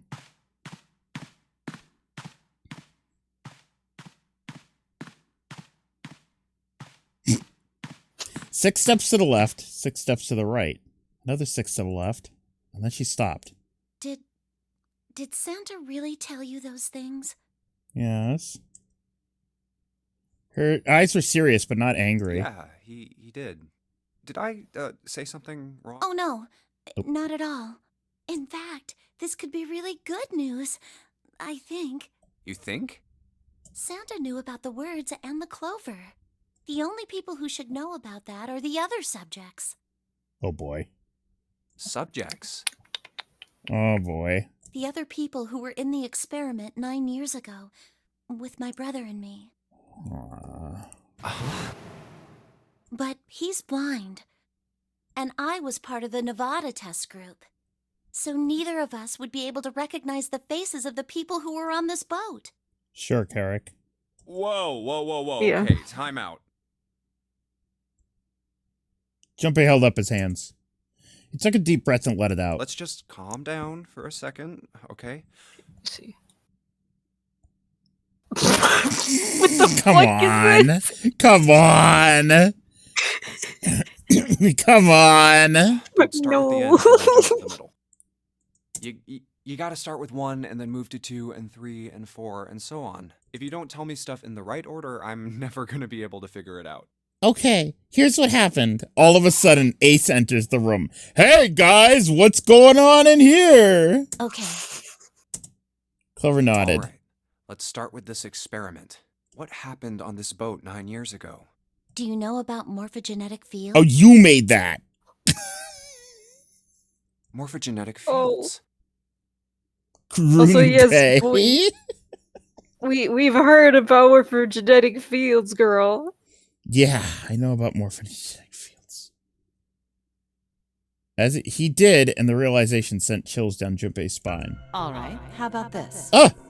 Theory of the Hey, Lotus. telepathic mechanism. I think Lotus mentioned something like that. Junpei recounted what Lotus had told him earlier. Clover nodded. Hmm. Yeah, I can see why you said we wouldn't be getting through this all tonight.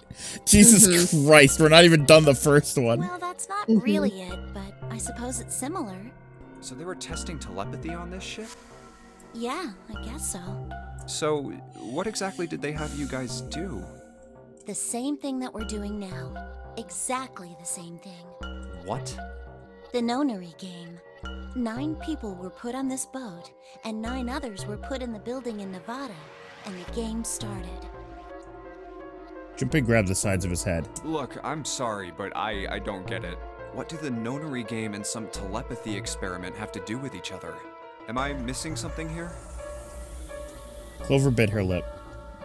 She blinked back, sudden tears. What had happened to her in Nevada? The ability to access a morphogenetic field is affected by a couple of things. The first is epiphany, and the other is danger. You know how sometimes when you're up against a really tough problem, and then the answer just kind of pops in your head? That's an epiphany. Mm-hmm. And what you learn from the epiphany can be transmitted with telepathy. When you add danger to that equation, then it gets easier to transmit that information over telepathy. So you're saying the Nonary game was supposed to introduce that element of danger? Yeah, but it couldn't be just any old danger. It had to be life and death. And someone did actually die. A girl. Santa's sister. Santa's sister. Junpei felt the sudden grip of despair on his heart. Something deep and distant and powerful squeezed, and for a moment he felt very, very empty and alone. She was on the boat with my brother. I was in Nevada. I never met her, but I did hear her name. Alice? Her name was... Hey guys, it's me! Everyone's Hey, you kids wanna see a favorite dead body? cockblock! You guys want to see a dead body? Junpei spun around. Who is it, chat? Oh my god! Apologies, I seem to have disturbed you. Ace. Hey, Ace. You two must have strong stomachs. I can't imagine how you could stay in this room for so long. Oh, what do you mean? Oh, right. I don't trust this guy? Yeah, me neither, Brett. Apparently he owns the pharmaceutical company that was running these tests. We learned that yesterday. So... He's a At any rate, CEO. Junpei, would you be so kind as to come and help me with something? Oh, Christ. Here we go. I'm having a little trouble, and I could really use your assistance. I love the In fact your old that age. in his old age, I can't tell what this face is. Come on, it'll only My take a- hungry ass can devastate.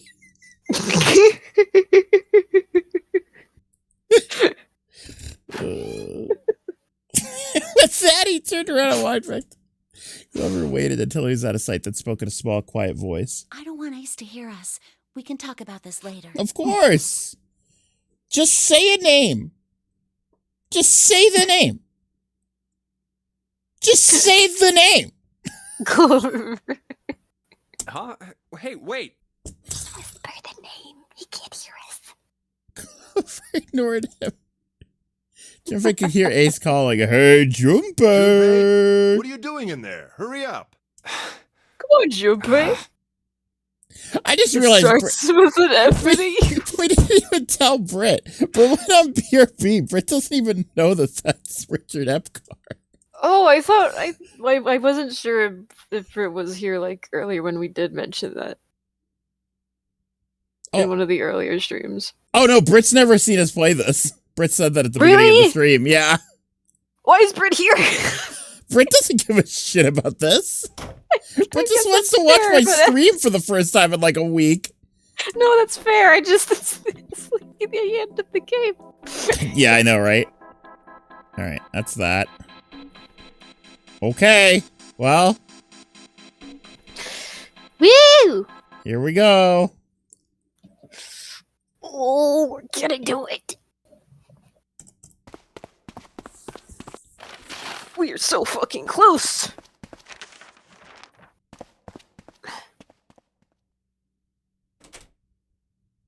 Oh, come on. A note. Oh, okay. I was gonna What say you got should. there? I was gonna say you shouldn't still have that axe. Come on. She's fine. She knows Snake's alive. A note? Yeah, I found it in the pocket of the guy with the captain's clothes. It said something about the darkness of the sinister hand or something. Oh, good. What the hell? Let me see it. No, not right. Darkness. Junpei wasn't going to get to see it. Hey, From did the other end somebody of the say hall- darkness? Yep. Ace! Hey, Junpei, Clover, what are you doing? Hurry up. So far away. He's getting mad. He's so small. Clover shrugged. They turned around. I shrunk to 2 inches tall. Help. I'll show it to you later, all right? Come on, we gotta hurry. Before Junpei could protest, she was gone. Around the corner and off down the long stem of the L. A note? A note.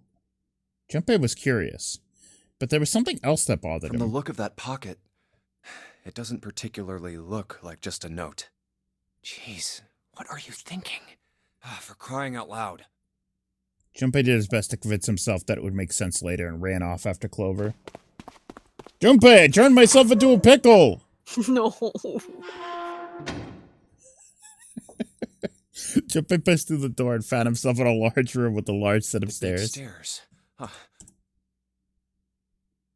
Thank God for the skip button. Mm-hmm. I reached B deck at the same time. Jumpy! Jumpy! Jumpy! June's face was excited. Something had happened, that much Junpei could tell by simply looking at her. What's up? Given their situation, he was not inclined to be excited about sudden developments. June, however, couldn't contain herself. We found it! You found You it! found it! Found what? We found it! It! What did you find? The last door! We found door 9! Both of them! What? Come on, just follow us. We'll explain on the way. Right, this did happen, and then it was like, Clover had that fucking axe. Seven turned and jogged down the stairs. Well, if that's the case. Wait for me. We should get going as well. Rest followed. Jumpy! Jumpy! We finally made it! The relief and Yay. excitement in her voice, yay, echoed what each of them felt. It's finally time. Junpei wasn't quite ready to believe they'd really done it. At least not just yet. Still, if everyone said that it was door 9, that it probably Reached was. the end. Could feel his heart racing. A mixture of anticipation and fear ran through his veins, and he could feel his legs shaking. He was doing his best to maintain a sense of healthy skepticism, but he couldn't deny the prospect of escape was an exciting one. Something's bothering me. Only 3 to 5 people can go through the numbered door. Bye, 7 June. of us are on our way to door 9. That means that, best case scenario, there will be 2 of us who have to stay behind. We're leaving June. Bye, June. 2 people. No! Is there a way? Junpei looked over at the clock. 4:30. We've only got 90 minutes left. I've got no time to wonder about it now. Hey, Junpei! June! What the hell are you two doing? Hurry it up! Stop making out back there. Santa's voice jolted Junpei out of his reverie. Let's go, Jumpy! June took off down the stairs, jogging as quickly as she could, but she's doing that gay little anime run. I know she is. With her hands up. With her arm, or her hands up, or her arms out to the side.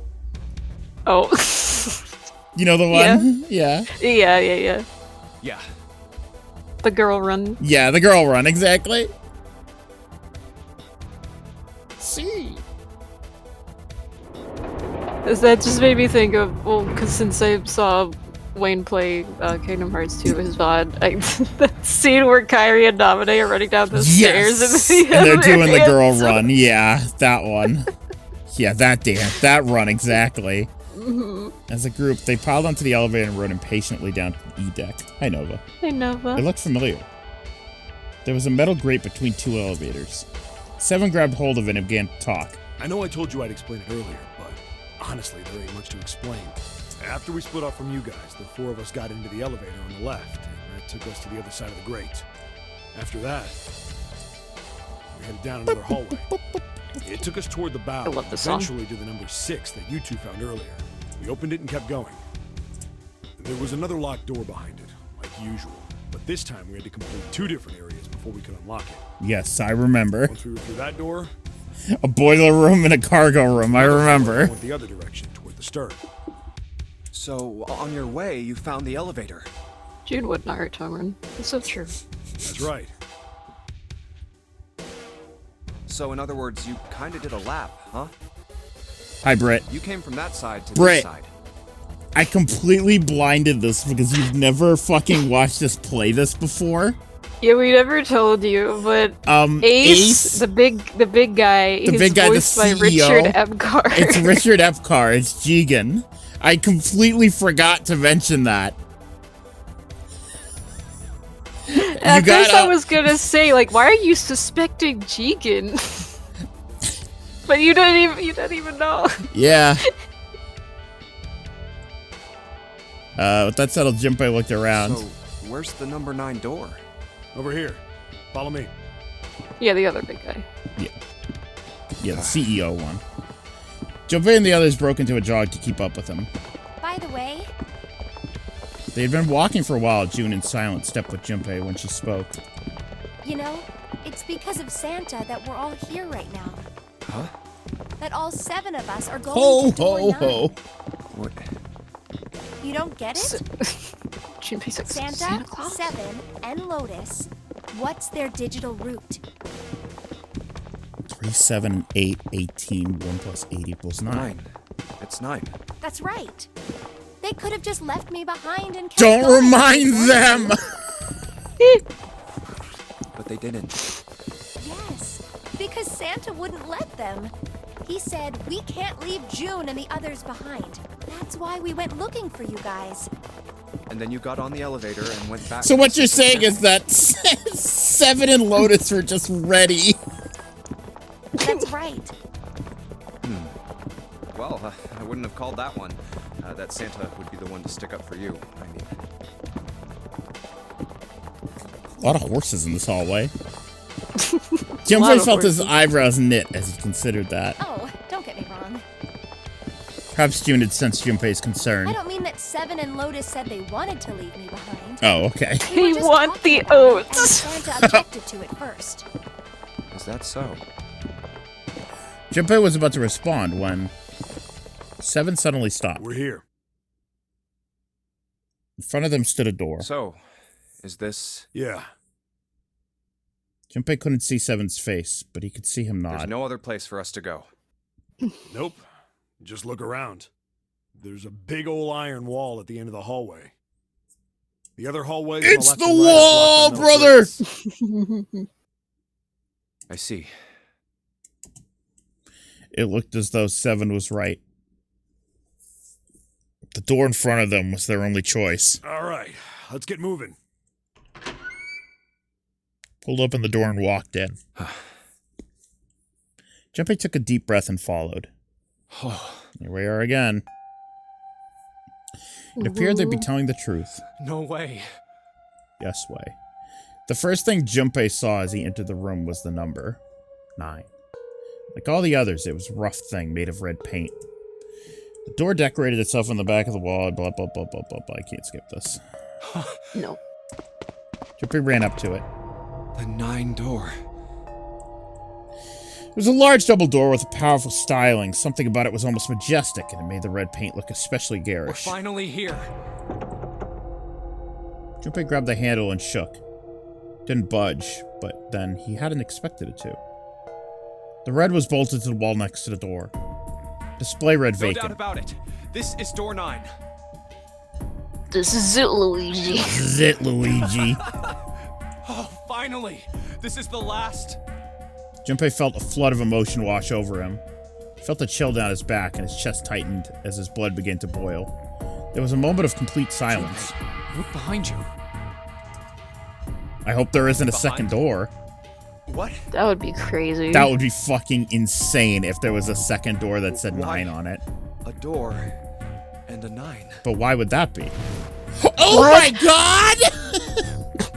Hey, what the hell? What the hell is going on here? His words came slowly, and his brain struggled to understand what he'd seen. On shaky legs, he made his way to the second 9. It was a small door, set parallel to the door they'd come through, but in the other corner of the room. 9. There was no mistaking the number, and if any more proof was needed, a red was bolted to the wall near the door. There's a red there too. That means... And of course it won't open. Grabbed his hand, like he grabbed the handle and shook the door, not because he expected it to open, but because he had to make sure it was real. Why? Why the hell are there 2 doors? Oh, Britt, that's okay. Oh. Alright. Do you think Just get some perhaps rest. one is Regan! the right door and the other is Fungus? Lotus was skeptical. I don't know about that. It seems unlikely. What makes you say so? Well, think about all the rooms we've been through so far. They're full of puzzles, but there are always hints about how to solve them. I'm pretty sure there aren't any rooms where we just had to go with our best guess and leave it to instinct to solve the puzzle.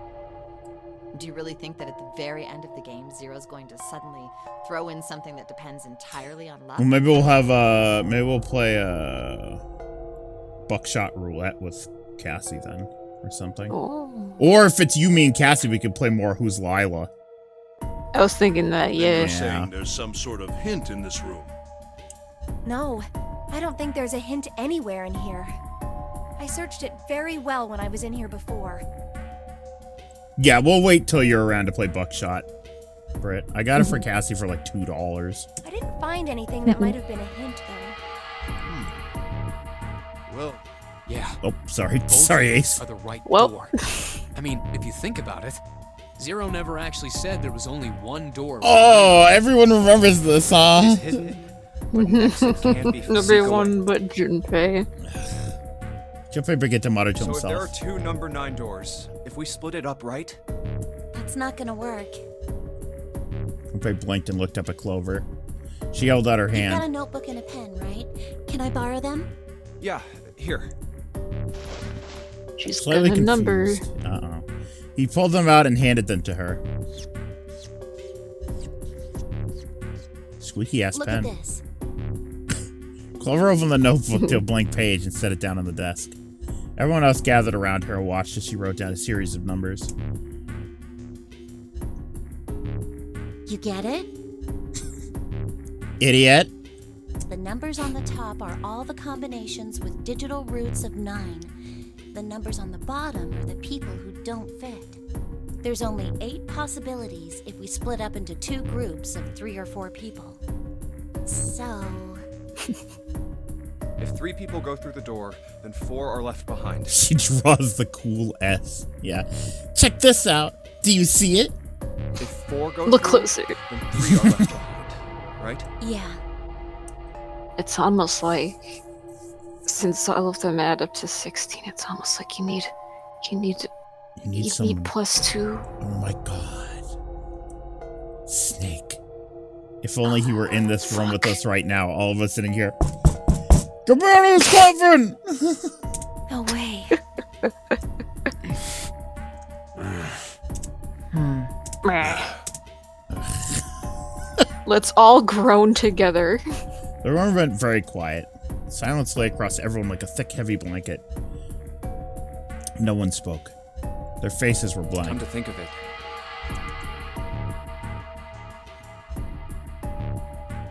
Desperate for something else to look at, Junpei turned his eyes to the room around him.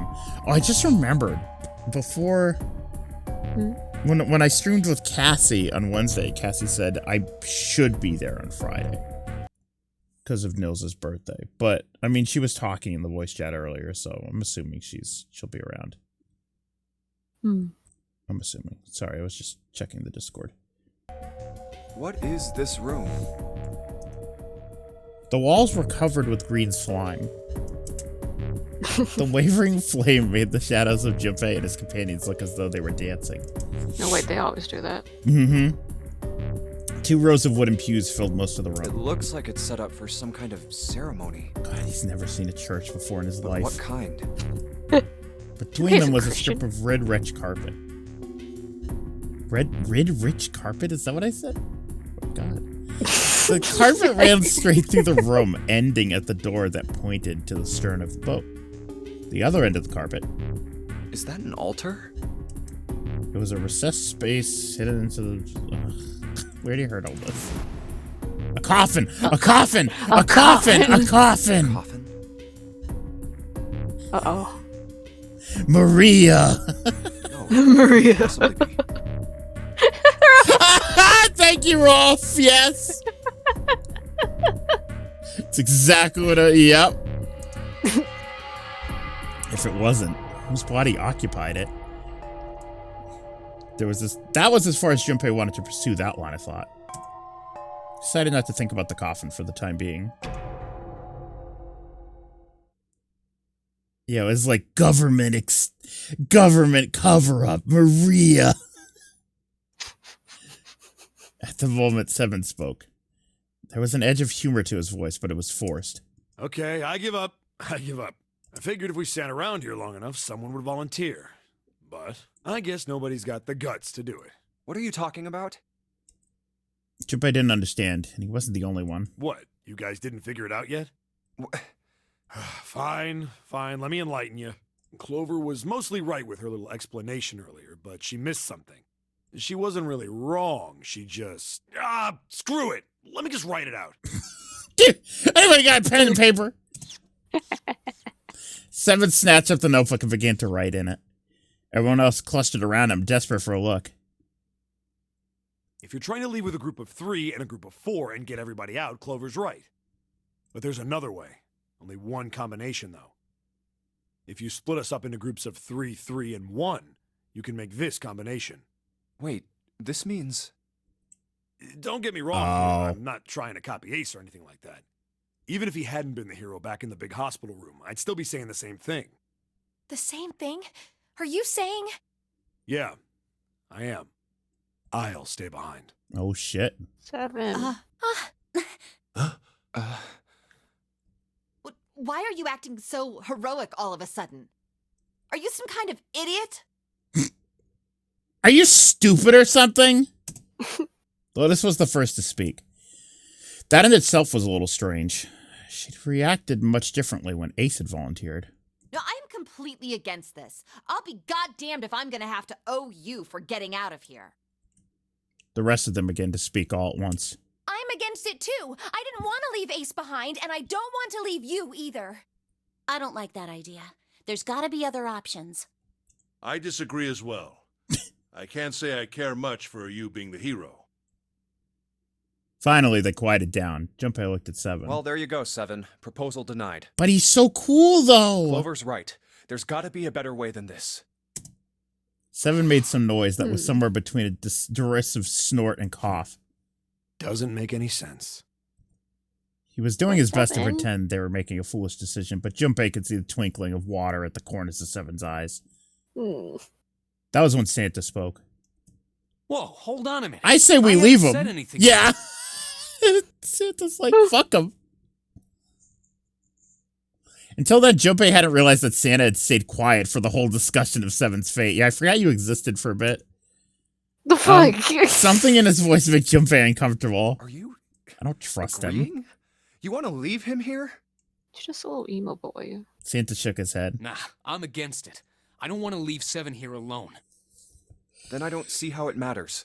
I said alone. Huh? I'm gonna stay with them. I said I don't want to leave Seven alone. There was a dull shine in Santa's eyes.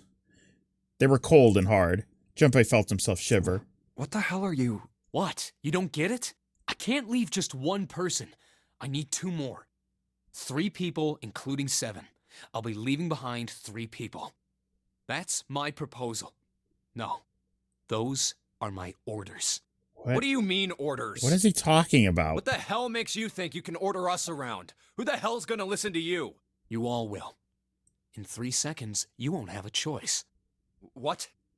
3, 2, 1. Santa was so fast Junpei could barely see him. When he moved, it was almost like watching a dance. His feet moving like lightning. He spun and... Oh! Uh-oh. Remember that gun? Grab that fucking gun! Yay! Grab that fucking gun. God damn it, we were all getting along. See? I told you. See? I don't like him. His lips curled into a cruel, mocking smile. Huh? What? I like... He didn't animate that. Smart. A shudder traveled the length of Junpei. Well, I mean, in fairness, nothing's animated, but yeah, I know why you're saying that. His chest froze and he could feel his breath go stale in his lungs. Nothing made sense. Junpei felt as though his head were about to explode. Santa's sudden change in attitude, saying that he needed 2 more. The gun in his right hand, a revolver. Santa grabbed June from behind. What? Why does it need to come to this?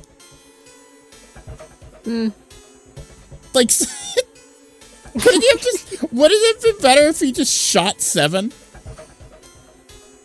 Well, maybe.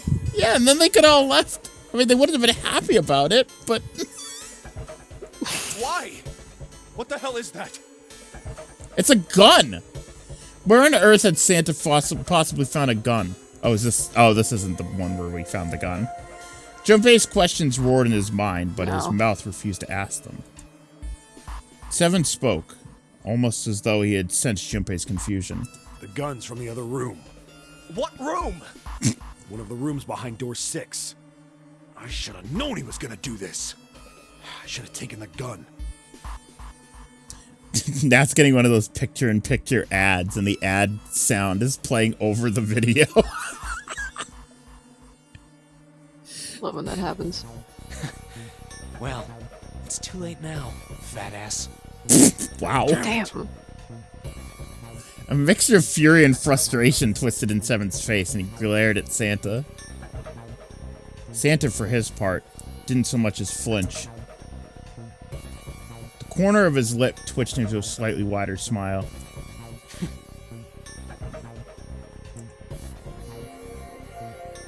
Nat, I want to know what ad was playing. Maybe a car ad like Rolf said. Why would he need to shoot 7 if he was just going to stay behind anyways? Because nobody wanted to leave 7, but if he shot 7... His car Then we ad. wouldn't have to worry about it? Yeah, well, that would mean they wouldn't have to... Oh, it was Hyundai? Oh, okay. It really was a car ad. Shit. He walked backwards, dragging June with him. Before long, his back was resting against the door. On the wall next to him was the red.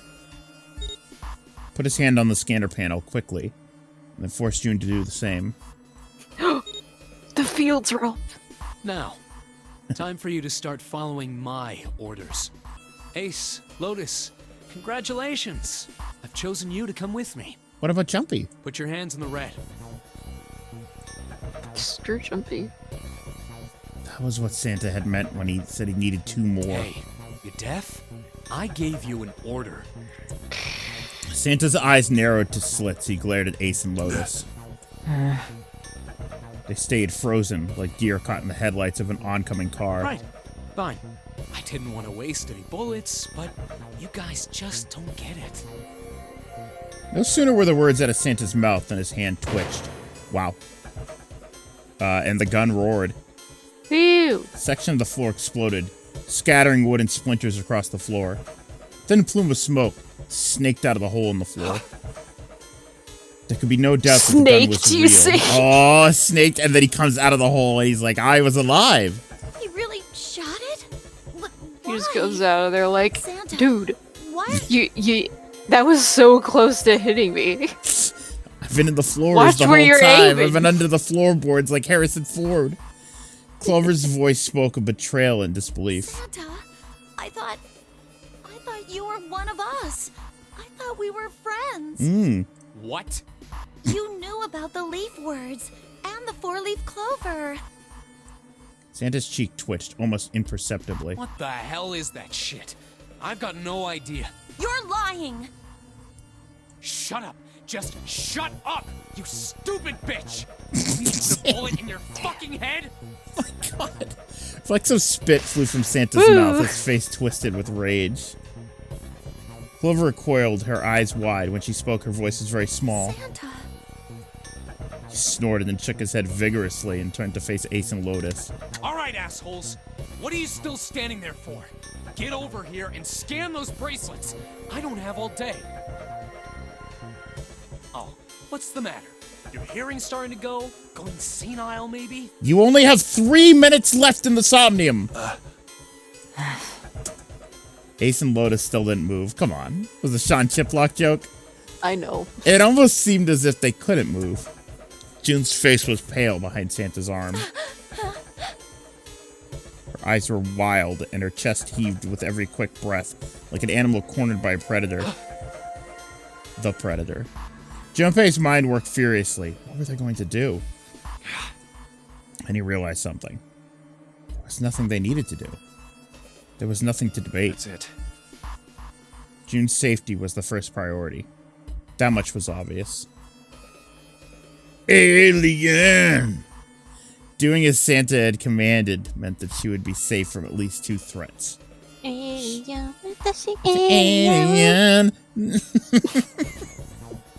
I know that song! That's from Hello Happy World! She Yeah. wouldn't be shot, and she would leave from the ship alive. Like with Santa, Ace, and Lotus. That was another crazy DM I woke up to, was there's a new Hello Happy World song, and it fucking slaps.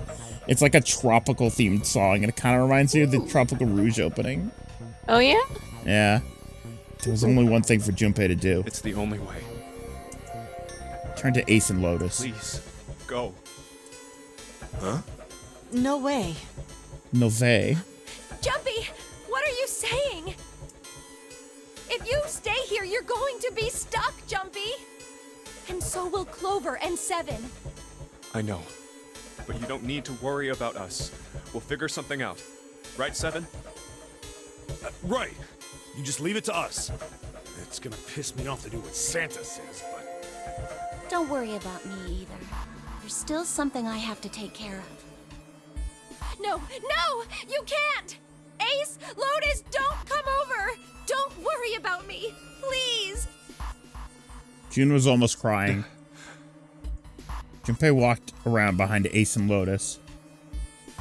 He gently placed a hand on each of their shoulders. Please. He pushed them towards the door. They almost stumbled, then righted themselves and took another step, and another. They turned around and Junpei nodded. all right. Fine. Ace and Lotus turned around again and walked slowly towards the door where Santa was waiting for them. The 3 worst characters are escaping right now. Fucked up. Damn, okay. Fucked up. After what seemed like an eternity, I'm not wrong. They stepped in front of the door marked 9. What? Santa, Ace, and Lotus, the 3 worst characters. I still think Santa and Lotus are okay. No, Lotus sucks. Damn! But Alright. she breasts so googly. Great! Whoopee! What's the holdup? What? You think I'm fucking around here? I don't give a shit. Misogynist. Because I don't like that she breasts swoobly? The red doesn't need a person, you know? All I need is the bracelet. You get it? Good. Now put your fucking hands on the scanner. I'm not gonna say it again. Nox like fucked up, guys. Yeah. Fine. Ace sighed, defeated, and placed his hand on the scanner panel. Lotus glared at Santa and slammed her hand onto the scanner panel. I like a little fucked up character. The fourth asterisk blinked on. Good job. Now, Lotus, pull that lever. What if it just doesn't work? As soon as the door opens, you put your ass in there. Try anything stupid, and you know what happens, right? Damn it. Junpei could almost hear Lotus's teeth grind. Nothing. Just doesn't open. The door slid open. Door number 9 opened at last. Opened with a low, powerful rumble, a drum roll to welcome the chosen few. Good.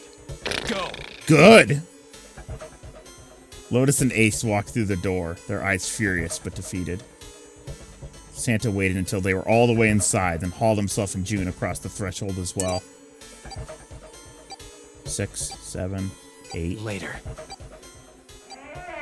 Well. Snake comes out of the coffin. What did I miss? The gust of air it created caused the candles on the altar to flicker and die.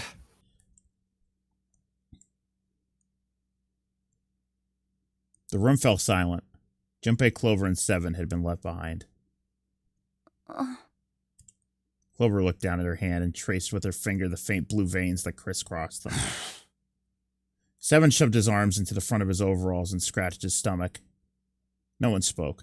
Silence made the air feel thick and oppressive. I mean, there's worse people to be stuck with. Oh my god. Desperate for something, anything to occupy his mind, Junpei walked to the larger of the 2 9 doors. I don't know. I liked. I started to like Clover more after that fucking axe ending. He stood in front of it, looked at the red. Wait, you do or you don't? I did. I started to like her more after the axe ending. Okay. Yeah. He moved to the Yeah, smaller like door.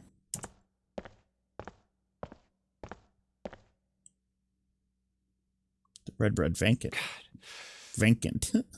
The bread. The bread vacant. Bacon. The digital root of the remaining people was 7.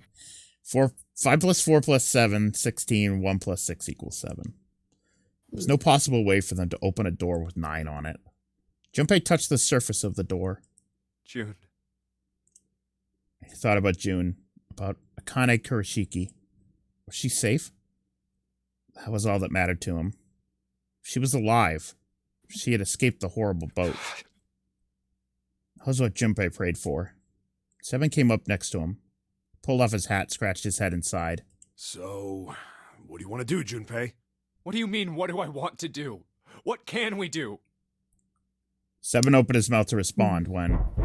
Ah. Who could that be? Who's that knocking? A noise echoed through the room. Someone was pounding on something vigorously. It wasn't mechanical. It was certainly human. Junpei and Seven looked at one another. What the hell is that? Shh, quiet. 5 plus 4 can go in as well. No, it's got to be... It has to be more than 2 people. Yeah. That's the rule. It has to be 3 or more people, like 3 to 6 people. Yeah. Clover motioned to Seven to be quiet. She put one finger to her lips and closed her eyes in concentration. Hello? The arriver. The 3 of them listened, trying to determine where the sound was coming from. Where is it coming from? Hello? Could it be? Hey, I think it's coming from this coffin. You're right. It's not the first death game we played where somebody was trapped in a coffin. Let's open it. But how? What are those muscles for? For show? You're telling me to force it open? Yeah. Just shut up and try! Junpei and Seven grabbed hold of the coffin. They tried to get a good grip at what little purchase they could find and pulled with all their strength.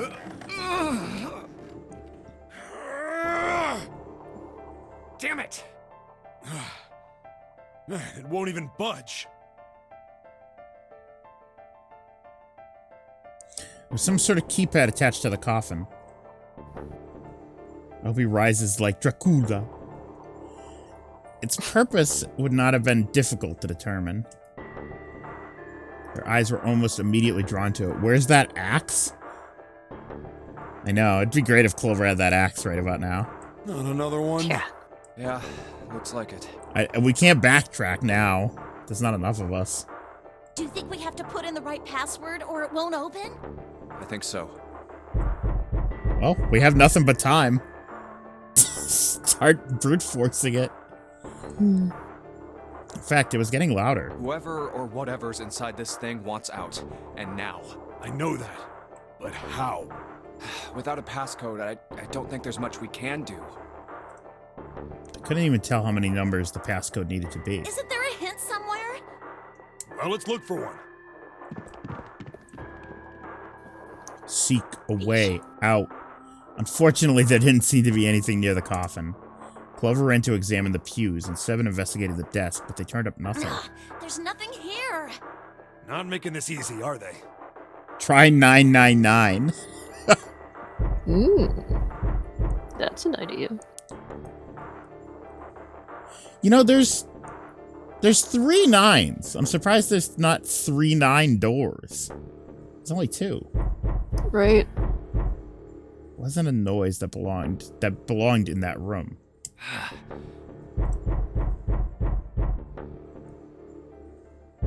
What's the passcode? What am I supposed to do? How can we figure it out? I need something. I got it. It's 457. Uh-oh. Ooh. That's the end, isn't it? Yup. Shit. Damn it. That was the coffin ending. Unfortunately, that's the wrong answer. What?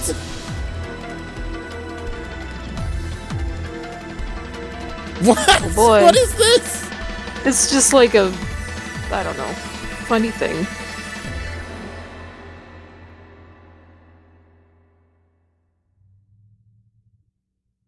I'm Carlton. Wait a minute. I'm Carlton. Okay, coffin Yay. ending. Okay. Okay. Oh, we gotta go Now back there can- again at some point. Yeah. We gotta finish the red ending now. But it looks like... So that is the path to the true ending. Right. We'd have to do all that again, but for now. No, Fuck. Fucked it. Yeah, I gotta do all the red things again. Mm-hmm. But We gotta do what we did last time. I could probably just skip through them again. Yeah. Okay. Okay. Yeah. Come on. Come on. There we go. Jesus, it takes a while. Enough rumbling. Yeah, enough rumbling. Which shore was it? 5? Mm-hmm. Okay. Alright, strap in, chat. We need to make it all the way back. There's Snake. One of the last times we ever saw Snake. Well, this doesn't I matter. know, I keep thinking that's the answer.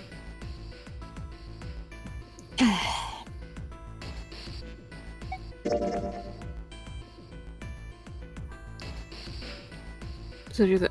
But when we went back to the flowchart, all of the things were locked again. Yeah. Maybe a glitch. I don't know. He's so pale. I still think, like, in the code, I think you'd, like, need to do them in order Yeah. to, like, activate what Snake path is- you're going down. Snake is very pale. He is. He's almost as white as me.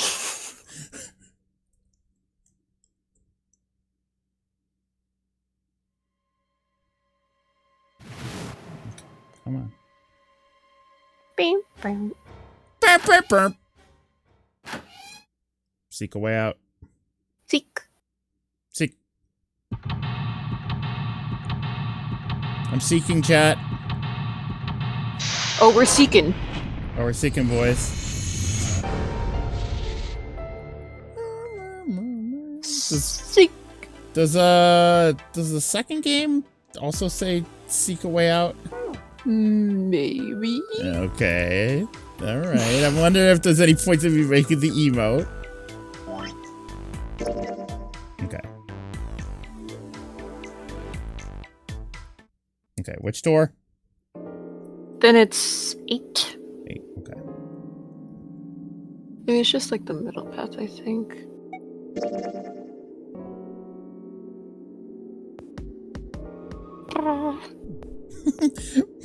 Pick up that phone!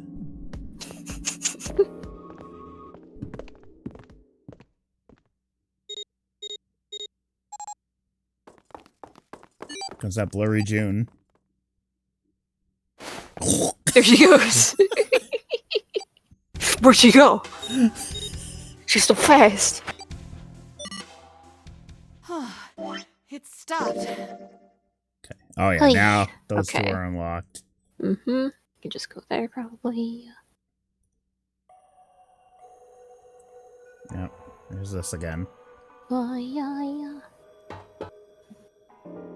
Yeah, the rats. The rats. The rats, the rats. The rats.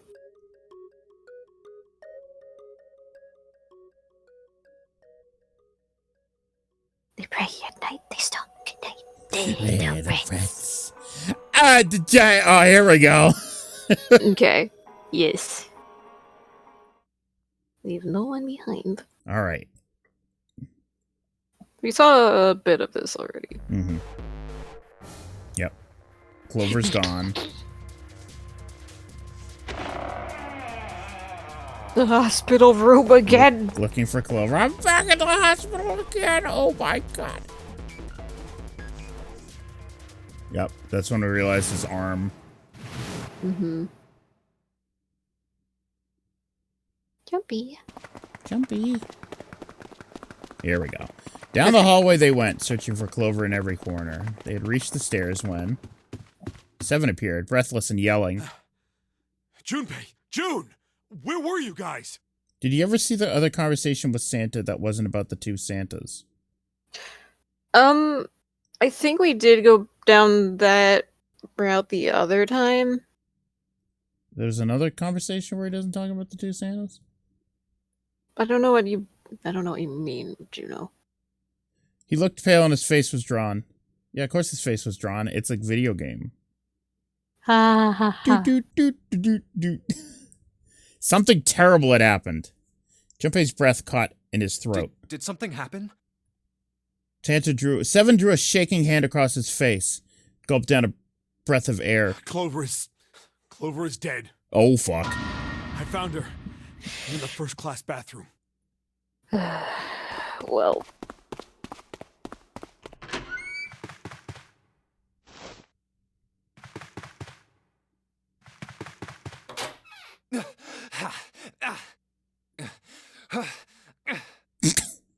Uh-huh. All sound ceased for Junpei. The world was an empty, muffled expanse. Began to hear his own breathing. Well. She died as she lived, ass out. June's mouth moved. I heard nothing. Come on, man. Come on, man. No, I saw the 2 Santas, Carrick. Yeah, yesterday we saw the 2 Santas one. Yeah. Not how Juno's she talking lived. about, Well, that's true. Juno's talking about something else. She loved balls, didn't she? Well. What? I'm right. I suppose. She did. There are 4 balls on the screen currently. Yes. Maybe more. Maybe more, imagine. So he stood there frozen in place. Clover. Why? Why did this happen? He forced his body to move. Each step felt like a nail pounded into his heart. Finally, he was in front of her. He knelt and placed... Now, this is a Nancy Drew-ass fucking rendered sink. He knelt and placed 3 fingers against Clover's neck. No pulse, no breath. But she was still warm, and her eyes were closed peacefully. It would have been easy to think she was asleep. Easy, that is, were it not for the slowly expanding puddle of blood beneath her. He traced its source to her back. A gash just beneath her shoulder blade. Knife. Oh, boy. Was the weapon a knife, perhaps? The real killer. If it was a knife, the killer had taken it when they left. The killer. When he closed his eyes, he saw Clover's smile. Clover! Her innocent smile. Her energy. Never would have seen her smile again. No way. He could have done something. He could have helped her. We stopped last night right before the Clover death. I know. That's why I was like, June. Junpei lifted a limp June from the floor and carried her from the bathroom. I mean, he lifted several limbs. Are you alright? Attached to somebody. Come on. It was a foolish question, and he knew it. Yes. I think so. Her voice was weak. The fever had gone down, but the emotional scars she received were not likely to recede as quickly. Junpei laid his hand on her shoulder. Hey. And they walked back to the bedroom. You should get some rest. Here, the bed. Can you sit? He would. Yeah, he would. Yes. I remember that. Yes. She nodded once and stared at the floor. Oh my god, all these cinematic angles. There were we 4 are too others close to the bed. in the room. Ace, Lotus, Santa, and Seven. I don't trust that motherfucker. They all stared at nothing, their faces drawn and tired. Well, I mean, that's fair now. Yeah, after a while, they drifted into the bathroom to see Clover's corpse for themselves. Once everyone was back in the bedroom, Junpei walked slowly to the center of it and looked around as the slumped figures gathered there. Who was the first to find the body? Me. Seven spoke from behind Junpei. He turned around. Seven's hand was up. Why did you come to this room? To look for Clover. Why else? I found her body in the bathroom. As soon as I did, I ran outside. I got to the top of the stairs by the casino and yelled as loud as I could. Hey, guys! I found her, but it's bad. She's in the bathroom in the first-class cabin. Come quick! Then I went back to the bathroom. Ace, Santa, and Lotus showed up real soon after that. That's your worst emote, Frogs. I don't know how that emote's even allowed on Twitch. Yeah, right? Vinny can't have, like, a funny goblin doing a hump, and there's an emote that just says come. With a white splotch. There are like rules against that shit. I don't know why that's allowed. Yeah. But I guess you two hadn't heard me or something because you didn't show. The Pain Goblin was removed from his Twitch channel like 2 years ago. He moved it to Better Twitch TV because they don't... Yeah, Wayne can't have piss, for Christ's sakes. Yeah, exactly. Yeah, but that's fucking allowed? How does well, that that's probably because nobody watches the person's channel. Yeah, 8 viewers max, exactly. So I took off down the stairs to look for you. Don't worry, I'll report it after the stream. I mean, I'll fix that. Like approved by someone? That's true. I'll narc on this guy. I don't give a shit. Junpei nodded and closed his eyes. There's one more thing you needed to ask. Yeah, I'll narc on him as long as it means I don't have to see it on my channel anymore. So here's your option. Either stop using that emote on my channel, or I'll report it. 7. There's one more thing I'm worried about. What? You stuck one of those plates in between the door and the frame, right? Why did you do that? Come on. I don't ask niceties. I never do. I did it so that the door wouldn't lock. So we could come back to this room? Oh. You think I did it? I don't. Junpei does. Well, I don't know. That kind of depends on what you say, doesn't it? For crying out loud. 7 sighed and shook his head. Follow me.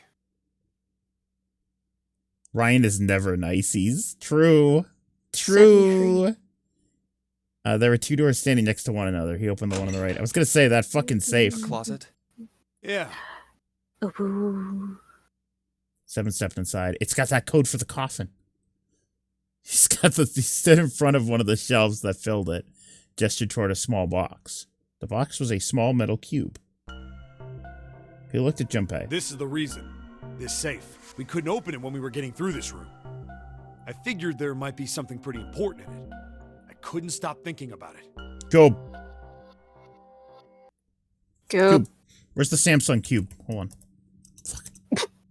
Chat, what's the cube? What's the cube emote? What is that even called? It's fucking... It's a Twitch global emote. It's the cube one. Where is it? Rolf was like obsessed with it. I could have sworn it was like a Samsung cube or something. Brett! Yeah, Merm Oh posted it a lot, but it was Merm's not Merm. here. Oh no. Yeah, I don't know what it was called. Fuck, I think they deleted it? Oh no! It was just a cube! Why did they delete a it? transforming cube! That's not the cube! It was literally just a cube! Why did they delete it? It was a Twitch global emote of a cube. And now it's... Yeah, you're right, it's gone. I don't see it. What the fuck? Man! Shit. It was just a limited time thing? Oh. Hold on, give me a minute. Let me see if someone uploaded it to Better Twitch TV. Why do they still have Pot Friend? That was for fucking Elden Ring. That game was years ago. Hold on.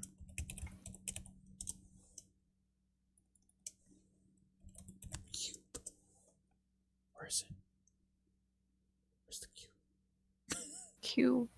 There are plenty of cube emotes that I can add to the channel if I wanted here. I'm sure there is.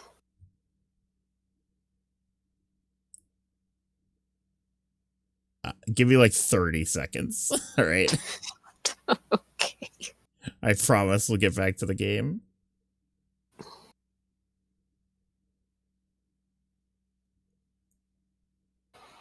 I'm sorry, chat. I'm so sad. It's not even on here. Cube. The cube. This is so sad. God, this is so sad. I mean, I found one that's pretty good. Maybe I'll just add this one that I found.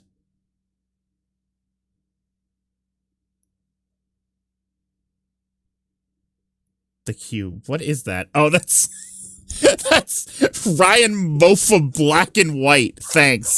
I was like, what is that emote? It's the bottom right of the It's the bottom right of Mofa. Made it black and white. All right, fine. I'm gonna put this one on the channel. There you go. It's there now. Oh. Ryan's cube. That one's pretty good. It's not the cube I'm looking. I'm gonna have to try to track down that cube. That's so sad. I have one more that I found. Hold on. Oh my god. There we go. Oh. It's Peepo doing a Rubik's Cube. Okay. I don't know what applications that will have. Okay. I figured eventually we might figure out what the numbers are for the safe. And if we did, I didn't want to screw around with door 5 again. I was like, why did I do that again? And then I realized it's because the safe was a cube. So I put the plate in the exit door so we Did could everyone get back ever in make that an way. emote of Marty with the Get it amp? now? No, but that's a great idea. We should have more Back to the Future emotes on this channel. Yeah. Yeah. I wondered that a while ago. Yeah, I was like, we only have Doc. That's all we have. Junpei nodded and looked at the safe. Grabbed the handle and shook it. Oh, it's unlocked. Figured it wouldn't. It's unlocked the whole time. Uh-huh. If only. It was locked as it had been when Seven found it. Huh? There was one change, however. This is... Just underneath the safe was a pile of fine reddish-brown powder. rust. Junpei stared at it, considering. If there's rust here, that means... Has someone opened the safe? Junpei left the closet. Oh, good for him. Seven followed him back to the bedroom. Congrats, Junpei. Forget about the Doc. The sunglasses modification does not work well with Doc. It didn't know what to do. Huh? It's cold and quiet. No one spoke. They sat frozen in place by shock and grief and fatigue. The room felt tiny and oppressive, and the thick metallic smell of blood filled the room. Junpei turned and headed for the living room. Anything to get out of here. Maybe there's another clue. Anything that might lead us to discover who stabbed Clover. As quickly as they could, they searched around and under the beds and around in the corners. His eyes caught on the door. The door that led to the passageway of door number 5. Behind this door. The ninth man's body is behind there. Maybe I Oh, should yeah. have another look at it. I remember him. Just in case. Remember the Ninth Man? I do. Remember he never had a name. We just call him the Ninth Man. Let's have a flashback to all the fun moments we had with the Ninth Man. Doodle-doodle-doodle-doodle. Out of my way! I'm escaping! Doodle-doodle-doodle-doodle. Wow. Good memories. The smell hit him like a blow to the face. Oh, the hell? This smell is... His lungs contracted, unwilling to inhale such fetid air. That was Cam Clark. I forgot. Cam Clark was in this game for fucking 3 lines and then he died. Metal Gear and Eternal Darkness's own Cam Clark. It was too much for him, and he vomited. A thin stream of yellow water. Yay! Britt, don't look. He wiped his mouth weakly instead of the dead body. Chunks of torn flesh lay in an arc around the body. Yeah, Britt's had enough of that bullshit. Britt said enough of that. Remain of his intestine. All right. Yeah, we get it. We get it, Ichikochi. You know what a dead body looks like. Okay. He's all bloody. They have bombs in them, Britt, and if they don't do the right thing, they blow up. On the floor next to the broken mass of the man's head lay his glasses, cracks spidering across the lenses. The bloodstains near them had already dried like scabs on the floor. Wait. That was when he noticed. It's gone. His bracelet. Oh. It's gone. It was right next to the glasses. But now, it was gone. They should have had celery. Take some celery, Junpei. Yeah, eat some celery, Junpei. You'll be all right. You'll feel better. I told that to Britt. No, I told that to Cassie on Wednesday, and she was so mad. But why? Had someone taken it? Like, what kind of fucking logic is, like, celery equates to a pain medicine? Like, right? What? I don't know. He was turning it over and over in his mind when he heard Seven's voice. Where'd Junpei go? I even said, like, if that's true, then why don't you just give all your patients celery? Right, Like, exactly. It had So drifted stupid. out to him in from the living room. Junpei walked slowly out of the hallway. Oh, there you are. Were you looking for something in the hallway? Seven looked up as Junpei entered the room. Yeah. Did you find something? He thought for a moment before he responded. No, nothing. Technically, it wasn't a lie. He hadn't found anything. In a way, in fact, that was the problem. Something he'd expected to find hadn't been there. The Ninth Man's bracelet. What's up? The bracelet. Well, I wanted you to take a look at something. What is it? My cock. Whoa. Whoa. 7 led Junpei back to the bedroom. You know what I'm saying? Clover. Oh. She's still here, huh? You haven't taken care of this? Nobody's... Alright, somebody bury this. Clover's corpse came into view. Felt his heart flip, then fall to the bottom of his stomach. Something between a sigh and a groan escaped. Oh! I had my mouse... I had my mouse over the E. And I was just like, what is that word? It was escaped. And I thought it was like, good job. Scraped? What was it you wanted to show me? Mouse off of the word, you silly. What was it you wanted to show me? His voice was hollow and empty. I searched Clover's body again. A real shame. No E. She was stabbed once in the back, probably by a knife or something. And I found this. As he spoke, he moved around Clover's head, then knelt down and flipped open her right hand. What? Oh my god. What is she, a homestuck? Jesus Christ. She got gray real... She got gray real... brought it real quick. Yeah, she got gray really quick. She was holding a piece of paper. I haven't actually looked at it yet. Didn't want to disturb the crime scene, you know? Basic stuff. Cop. Well, I did borrow one thing. What? He wasn't sure what that meant, but it likely didn't matter. What? The paper was more important. Picked it up and carefully opened it.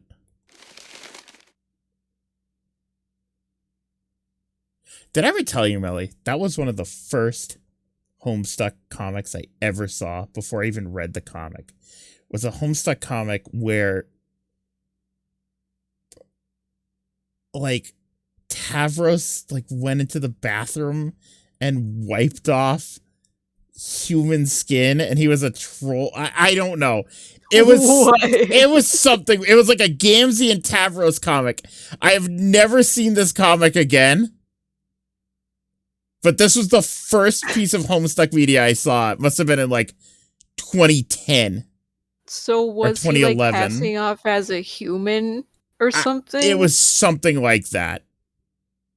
Okay. It must have been, like, 2011. Well, whenever the trolls were introduced. It was very early. Right.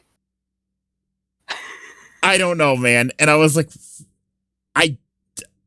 That and the Panty Raid. I saw those two. I was like, what the fuck is this? Homestuck? Anyways, Truth had gone, and truth had gone. Ah, now truth is asleep in the darkness of the sinister hand. That's the note from the captain. What is this? Some kind of secret code? 7 peered over Junpei's shoulder at the note. Junpei stepped away from Clover's body. And into the living room. He began to pace, attempting to decode the note. A code. The first clue is likely the phrase sinister hand. Let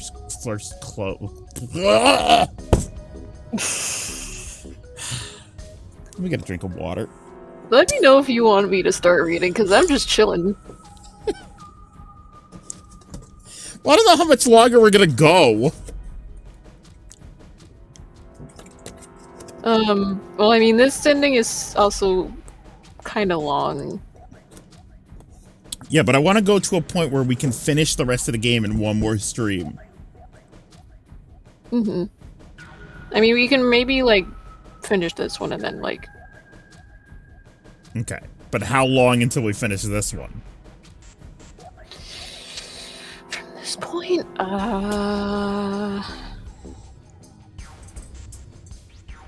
I mean, from what I saw, like, the initiation of, like, this ending till, like, the end of it was, like, an hour.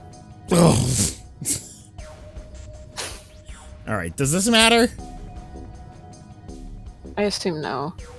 No, that's not right. His right hand comes off. Fuck. In heraldry, the term sinister was used to refer God damn it, how was I supposed to know that? Arms. Or more accurately, it referred to That's what things it on the left means. side of a bearer of a coat of arms. The left hand.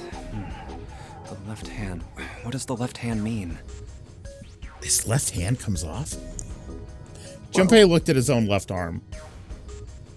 At the bracelet on his wrist. Does the darkness of the sinister hand have something to do with the bracelet? Eternal darkness.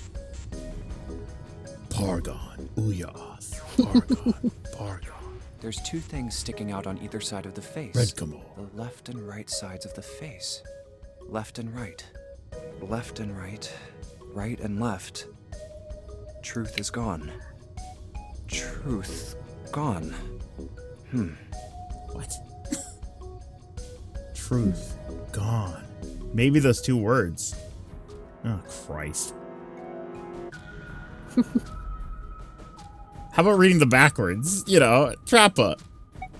Yeah. What could gone and truth mean? Truth, of course, means something that is Oh, we're a correct. novel now. Something What that's happened? fact. In other No. words, Oh my god, Yeah, my brain. that's right. My brain is Okay. shutting could off. then safely assume that gone means left. After all, after someone left, they were gone. But in this case, they clearly refer to their directional homonyms. Then truth equals right, and gone equals left. It's just yawned is so fucking loud. I mean, Junpei looked at the bracelet again. Hang in there, buddies. The left and right of the These bracelet. two things sticking out. So if I... Press them in the following order.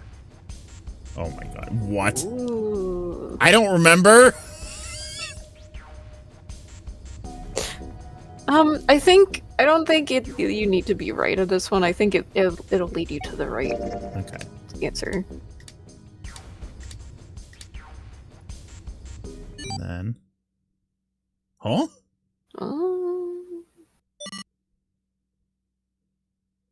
One after another, the 8 numbers flashed on, then off, of the face of Junpei's Wait, bracelet. did it just... You got it in one. He checked one more time just to be sure. 1, 4, 3, 8, 3, 4, 2, 1. 1, 4, 3, 8. Yeah, thank you. Hey, what are those numbers? Junpei didn't answer. He couldn't answer. He had no idea what they were either. Besides, he was sure he'd forget the numbers and the order they came in if he said anything. I thought he was going to press that button combination and the bracelet was just going to come off.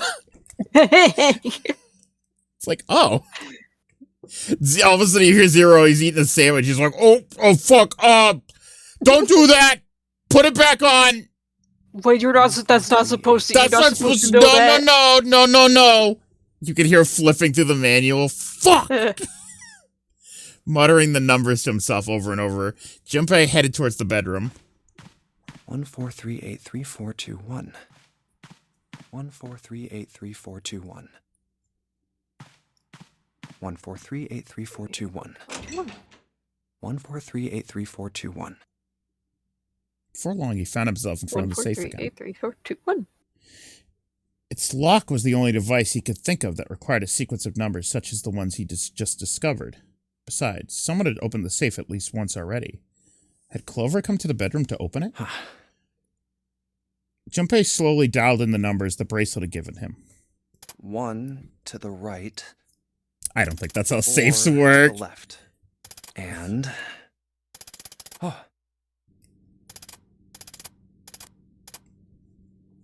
Finished. bingo. I knew it was... Bingo! Yo, bingo. Ross already using the emote. Thank you. Of course. A small telltale sound of a lock opening. Oh, telltale. He grabbed the handle, took a deep breath, and pulled it up. Oh, is this some sort of note? Weird, it's in Japanese. Inside was a piece of paper. It was roughly the same size as the one Clover had been holding. Let's see. Junpei picked it up. This is what it said. Fact number 1. The Nonary game was played once before, 9 years ago. Fact number 2. The person with the number 2 bracelet attended the game 9 years ago.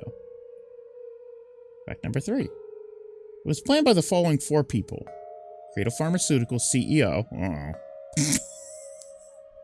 That's not good. Oh, Genzuro Hongo.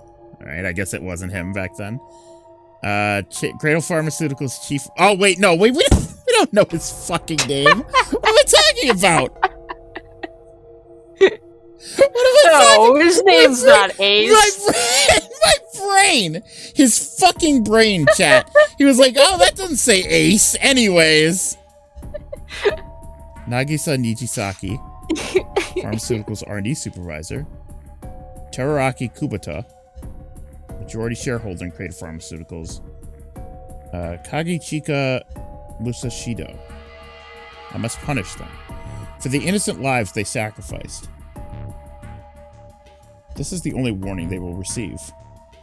That innocent souls might be saved. I now state the truth. 0. Why would he put this in here? Junpei left the closet. There were 5 people waiting for him in the bedroom. Ace, Lotus, Santa, 7, and June. He looked at each one of them in turn, and slowly placed his hands in his pockets of his vest. Sorry, but do you think you could all come with me? Come with you? I want all of you to go to the big hospital room. Oh, good. Why? There's something I want to be sure of. What do you want to be sure of? I want to know if the person I suspect is really the culprit. Wait, then you're saying... Yeah, I think I've got it figured out. Oh. I know who killed Snake and Clover. The atmosphere in the room changed. Grief was suddenly gone, replaced by attention, like a strap of leather stretched to its limit. 5 sets of eyes stared at Junpei, pretended not to notice. Anyway, if you could all please move to the big hospital room. I'll explain everything as soon as we get there. Then, almost as if on cue, the bell began to ring. They all heard it. It was the bell from the clock in the main staircase.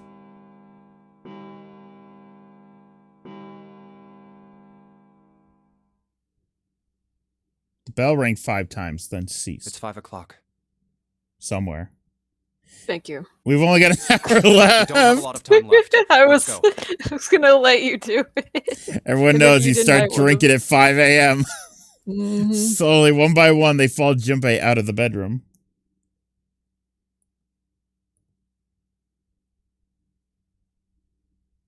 Actually, before we get started, I was hoping you could do something for me.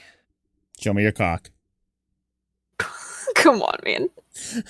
Junpei stopped in front. I don't know what I'm talking about It's your anymore. obsession with cock tonight. I love penis. Junpei stopped. Don't clip that! Don't clip that! Junpei stopped in front of the door 3 and turned around. Ace, 7, and Lotus, could you please place your palms on the red? Huh? Why? If we need to get to the shower room, why don't we just... No, we're not going inside. Once you've authenticated, step away from the door. Why? Please, just do it. Or perhaps you don't want to know who killed Snake and Clover. Junpei's implication was clear, and 7 understood perfectly. That's great. I don't. Fine. What about you, Ace? Lotus? Very well. Sure.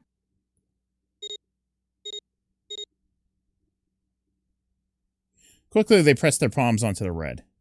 Once they'd finished, they stepped away from the door, and Junpei had instructed. 3 asterisks shown from the red's display. I have an idea. Yep. I don't think this device responds to a hand placed on it. Again, I can read if you need a break. Close. You don't actually need a hand.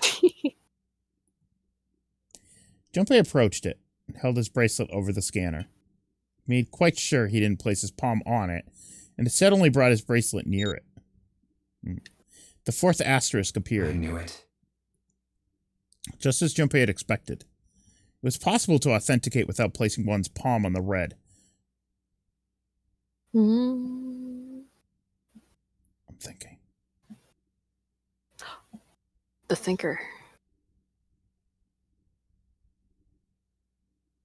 I'm thinking back to when Ace was knocked out. In the hospital room. Okay. Okay. I don't know.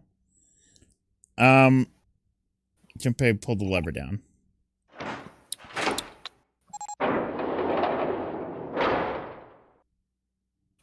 Door 3 opened like a hungry mouth. Gulp. Glug. The door shut, unfed. Junpei walked slowly back to the others, who were waiting some distance from the door, talking to one another. Santa and June had joined them as well. Oh, Santa, I forgot you were here once again.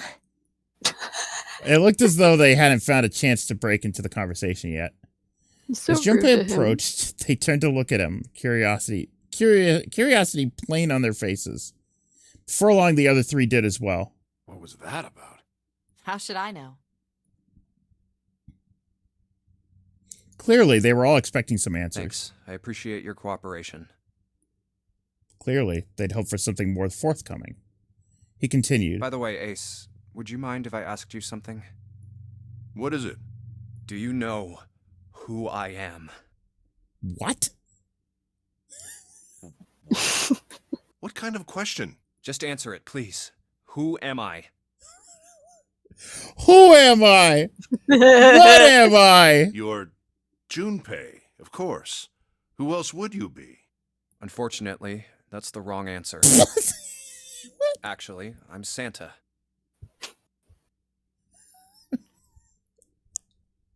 Ho, ho, ho. What? The Ace's voice was full of surprise, but it also tinged with confusion and fear. Everyone else looked nearly as surprised. Santa looked especially shocked to discover he was actually someone else. But I'm me. If he spoke, however, the trap would be exposed. Junpei quickly continued. The clothes I'm wearing, I borrowed from Junpei. And the clothes he's wearing are mine. We had a little swap. He's gaslighting him. Oh my god! That's right! He doesn't know faces! Oh, the remember. He wouldn't have any idea! That's ridiculous. Impossible. Oh my god. So, you're saying I'm not Santa? Of course you aren't. Why? What makes you so sure I'm not Santa? If you were Santa, then door 3 wouldn't have opened for us just now. 1 plus 7 plus 8 plus 3 equals 19. 1 plus 9 would be 10. The digital route would be 1. But the 4 of us just opened door 3. You can't possibly be Santa. Your bracelet number isn't 3. It's 5, right? Huh?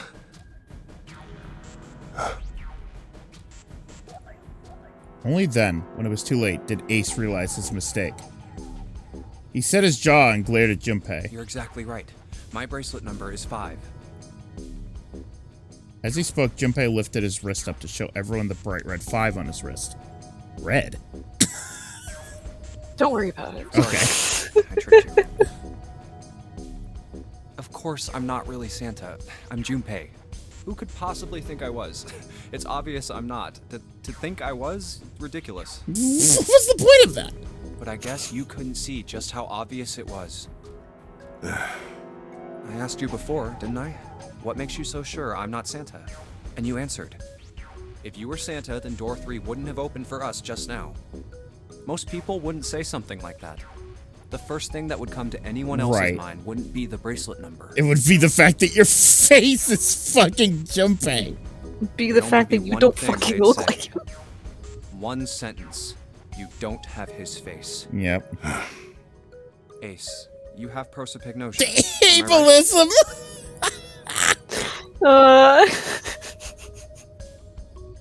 Junpei's voice was quiet and calm. He knew the truth. So did Ace. Prosopagnosia? The others looked confused. What's that? Alright, smart guy! No clue. Prosopagnosia is... He heard Lotus begin to explain it to them. Ace glanced at them and turned back towards Junpei and sighed. Very well. I confess. I have prosopagnosia. I cannot differentiate human faces. Is that what this was about? You want to mock me for my disorder? No, not at all. I'm not making fun of you at all. In fact, I feel kind of bad for you. No, the reason I brought this up is that there's an excellent chance the person who killed Snake has prosopagnosia. Oh. Ace's face tightened, his eyes narrowed. What do you mean? Junpei leaned casually against the iron piping on the beds. I'll just come right out with it. I think it was you, Ace. Whew. You killed him. Ooh. Junpei was suddenly very aware of the 5 pairs of eyes on him. He had their undivided attention now. The room had grown very, very quiet. Junpei took a deep breath. That's ridiculous. What possible evidence do you... I have 3 pieces of evidence. The first, think back to a few hours ago. You made us argue over the 3 doors here in the big hospital room. There was no way all 7 people could go through them. Lotus suggested that we sacrifice one of us. Lotus looked away awkwardly. Junpei glanced at her and continued. Then you, Ace, said, I'll stay here.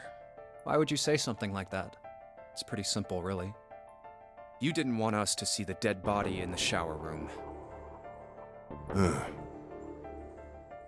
You see, if Ace stayed behind, there were only 2 doors the rest of us could go through. Doors 7 and 8. There was no way we could get through door 3, the shower room. You knew that, didn't you, Ace? That's why you volunteered to stay behind.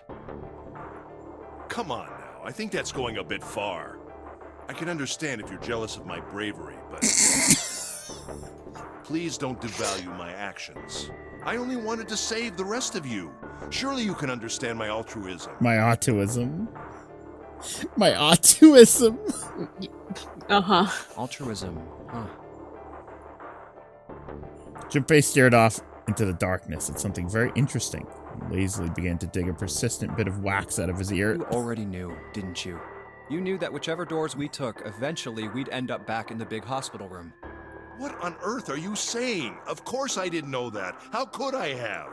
Really? Yes, yes. Yes. Because you did this 9 years ago, biatch. Or should I say, Gentaro? Junpei pulled the piece of wax from his ear, glanced at it, and flicked it off into the darkness. Oh well, that's cool. I've still got 2 more pieces of evidence that say you're the killer. The second is that, as I said earlier, you have prosopagnosia. Then you mean to imply that a person who can't distinguish human faces must be a bad person? Junpei, they call that prejudice. No, I am not that stupid. Then why? Well, before I explain, I suppose there's something I should tell you. The corpse in the shower room. It's not Snake's. What? Whoa. Ace's face went pale. The others looked confused as well. If the body wasn't I didn't Snake's... put it together right away, but there was something Clover told me. She said that Snake's left arm was prosthetic. He'd lost his real arm in an accident. But the body we saw in the shower room, let's call him Guy X. Guy X's left arm was definitely flesh and blood. Guy X. In other words, Guy X couldn't possibly have been Snake. Oh God. No. That's impossible. Ace had started muttering deliriously to himself, shaking his head back and forth. Junpei was long past caring. Let's say, hypothetically, that the killer didn't have prosopagnosia. If that were the case, he would immediately realize that Guy X wasn't Snake. Even if the clothes were the same as Snake's, their faces would be completely different. It would have been obvious they were different people. And yet, they still killed him. Why? Why would they kill a stranger who'd only just shown up? On the other hand, if the killer did have prosopagnosia, it makes sense. They thought Guy X was Snake and killed him. Wait. Wait just a moment. Let's say you're right, and I mistook Guy X for Snake. Even if I did, I would have had no motive to kill him. Why would I want to kill Snake? I can think of at least 2 motives. Oh boy. 1. He's Snake full of knew things. about your past. If he ever revealed He's what full he of knew, 3 that would different have been things. really bad Yep. for you. You really didn't want that to happen. So to make sure Snake's mouth stayed shut, you killed him. 2. Snake had a grudge against you. You knew that, or at least you could have easily assumed he did. Even without exposing your identity, he was a threat to you. You never knew when you might be attacked. You couldn't ever let your guard down. Every moment was a moment he might try something. You didn't want that kind of danger hanging over you. So you... Hey, hold on a minute. For the first time since the beginning of Junpei's explanation, someone besides Ace spoke. What's the past that Ace wouldn't want us to know? Why did Snake have a grudge against him? Look at this. Oh boy. What's this piece of paper? Boy.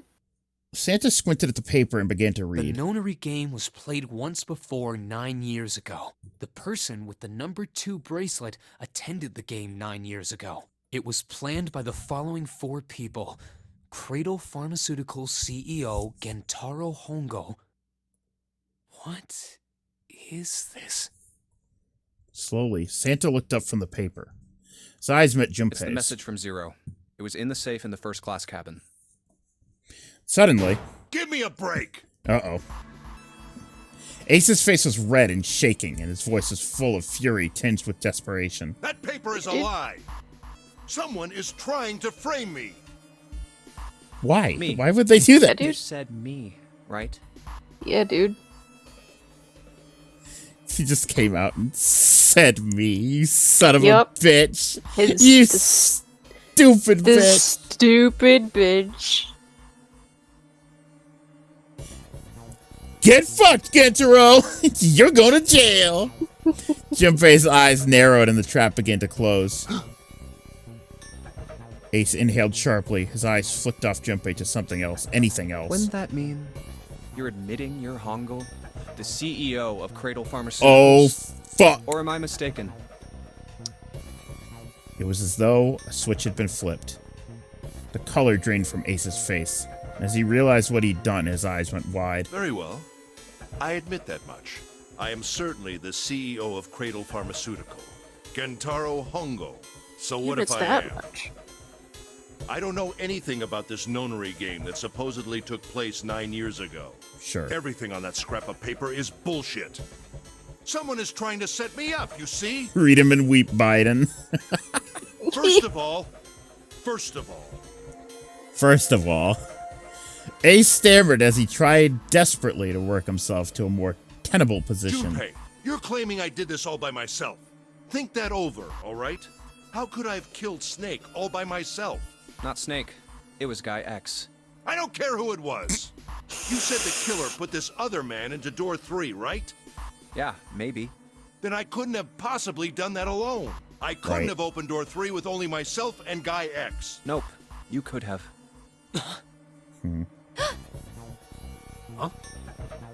Huh? What? Ace's face was tight and his teeth were clenched. Junpei fixed him with a level stare. The trap was about to close. Actually, Ace, when you were unconscious, I took something from you. Who?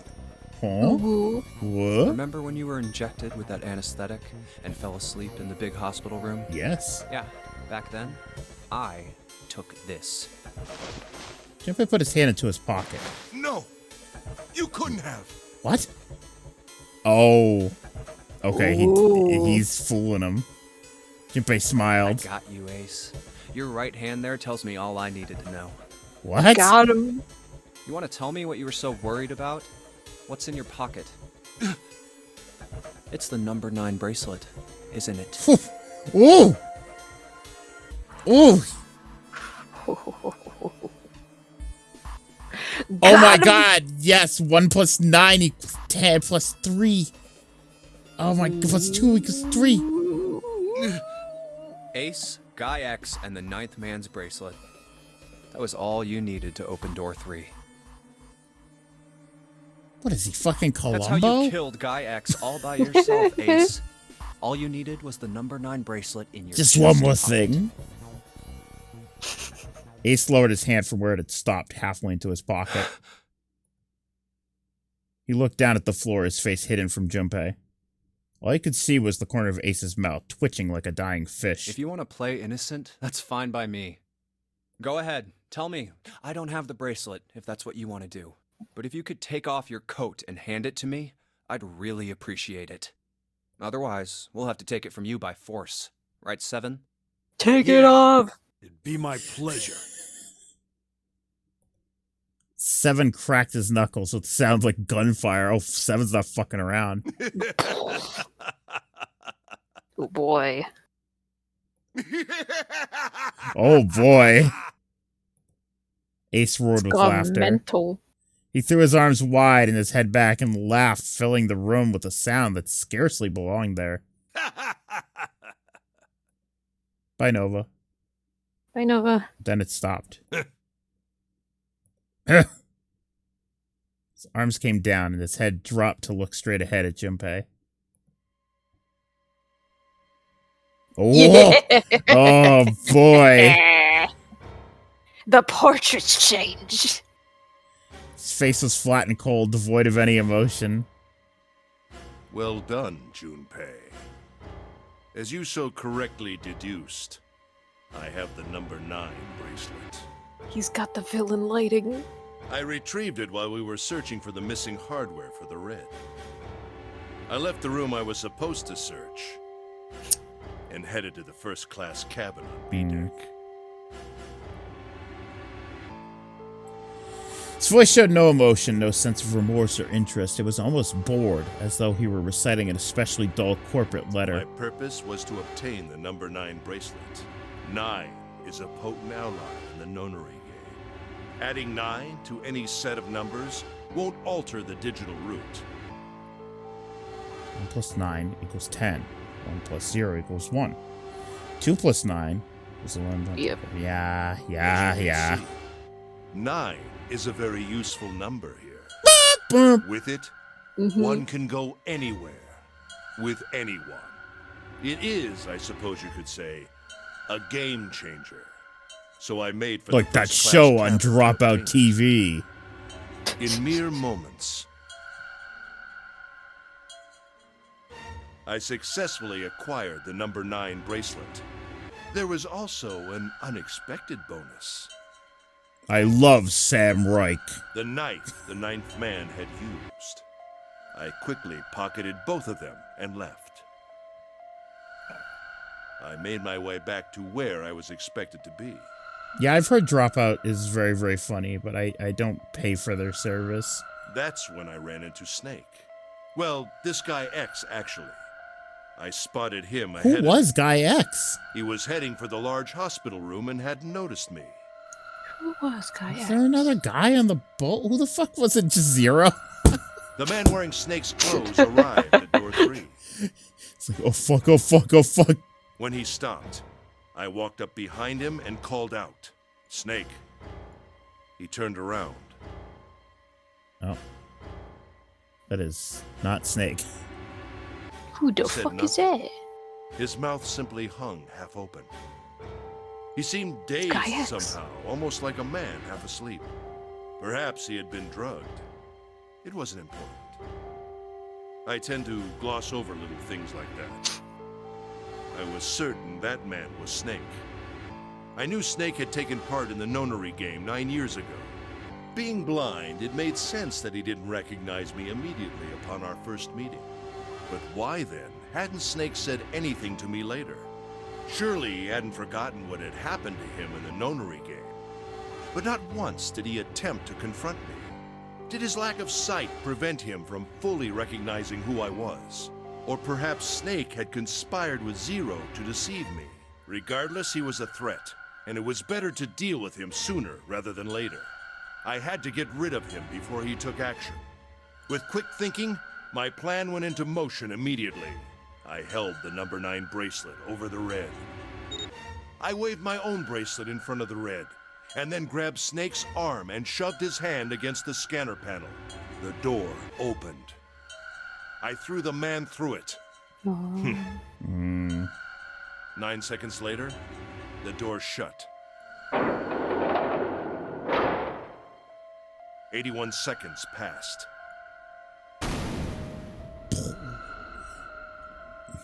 Well, the man inside the door passed away.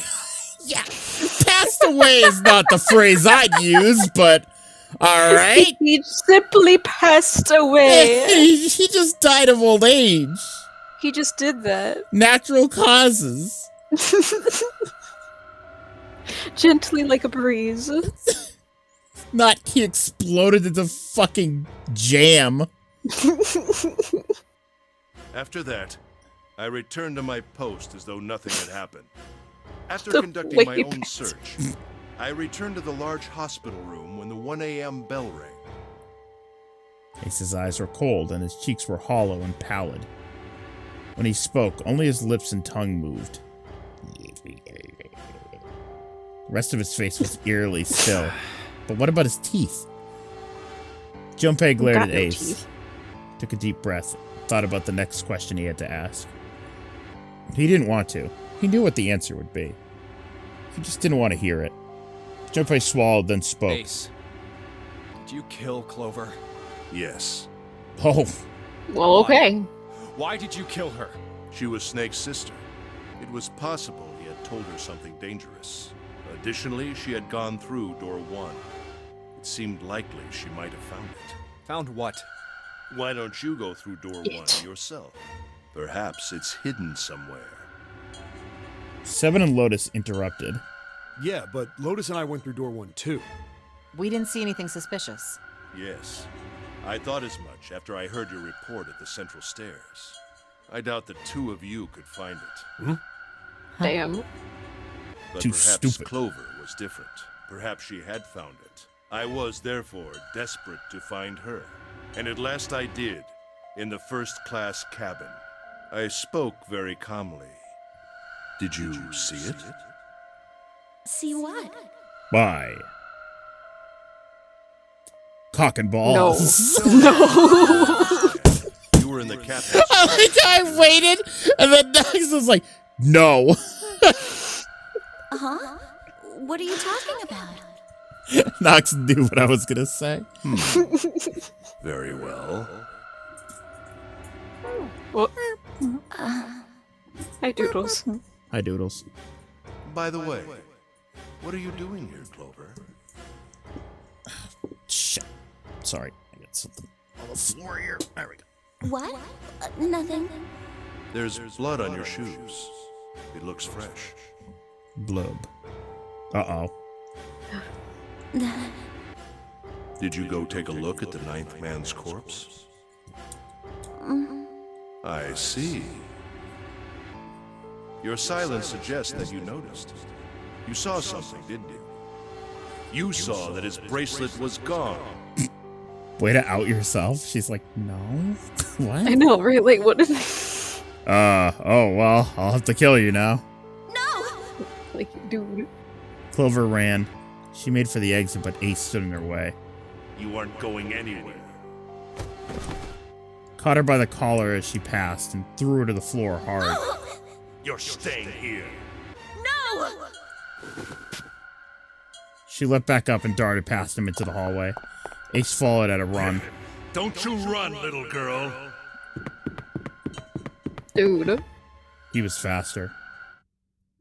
Ooh. Yike. Ass out. That was how I How killed sad. Clover. His face hadn't changed. If he felt guilt or remorse or anything one might feel after taking the life of another human being, it didn't show. You son of a bitch! Dylan! Dylan! Dylan! You Rest in- son of a bitch. Rest in peace, Carl Weathers. Seven's whole body trembled with rage, and his voice rumbled with hate.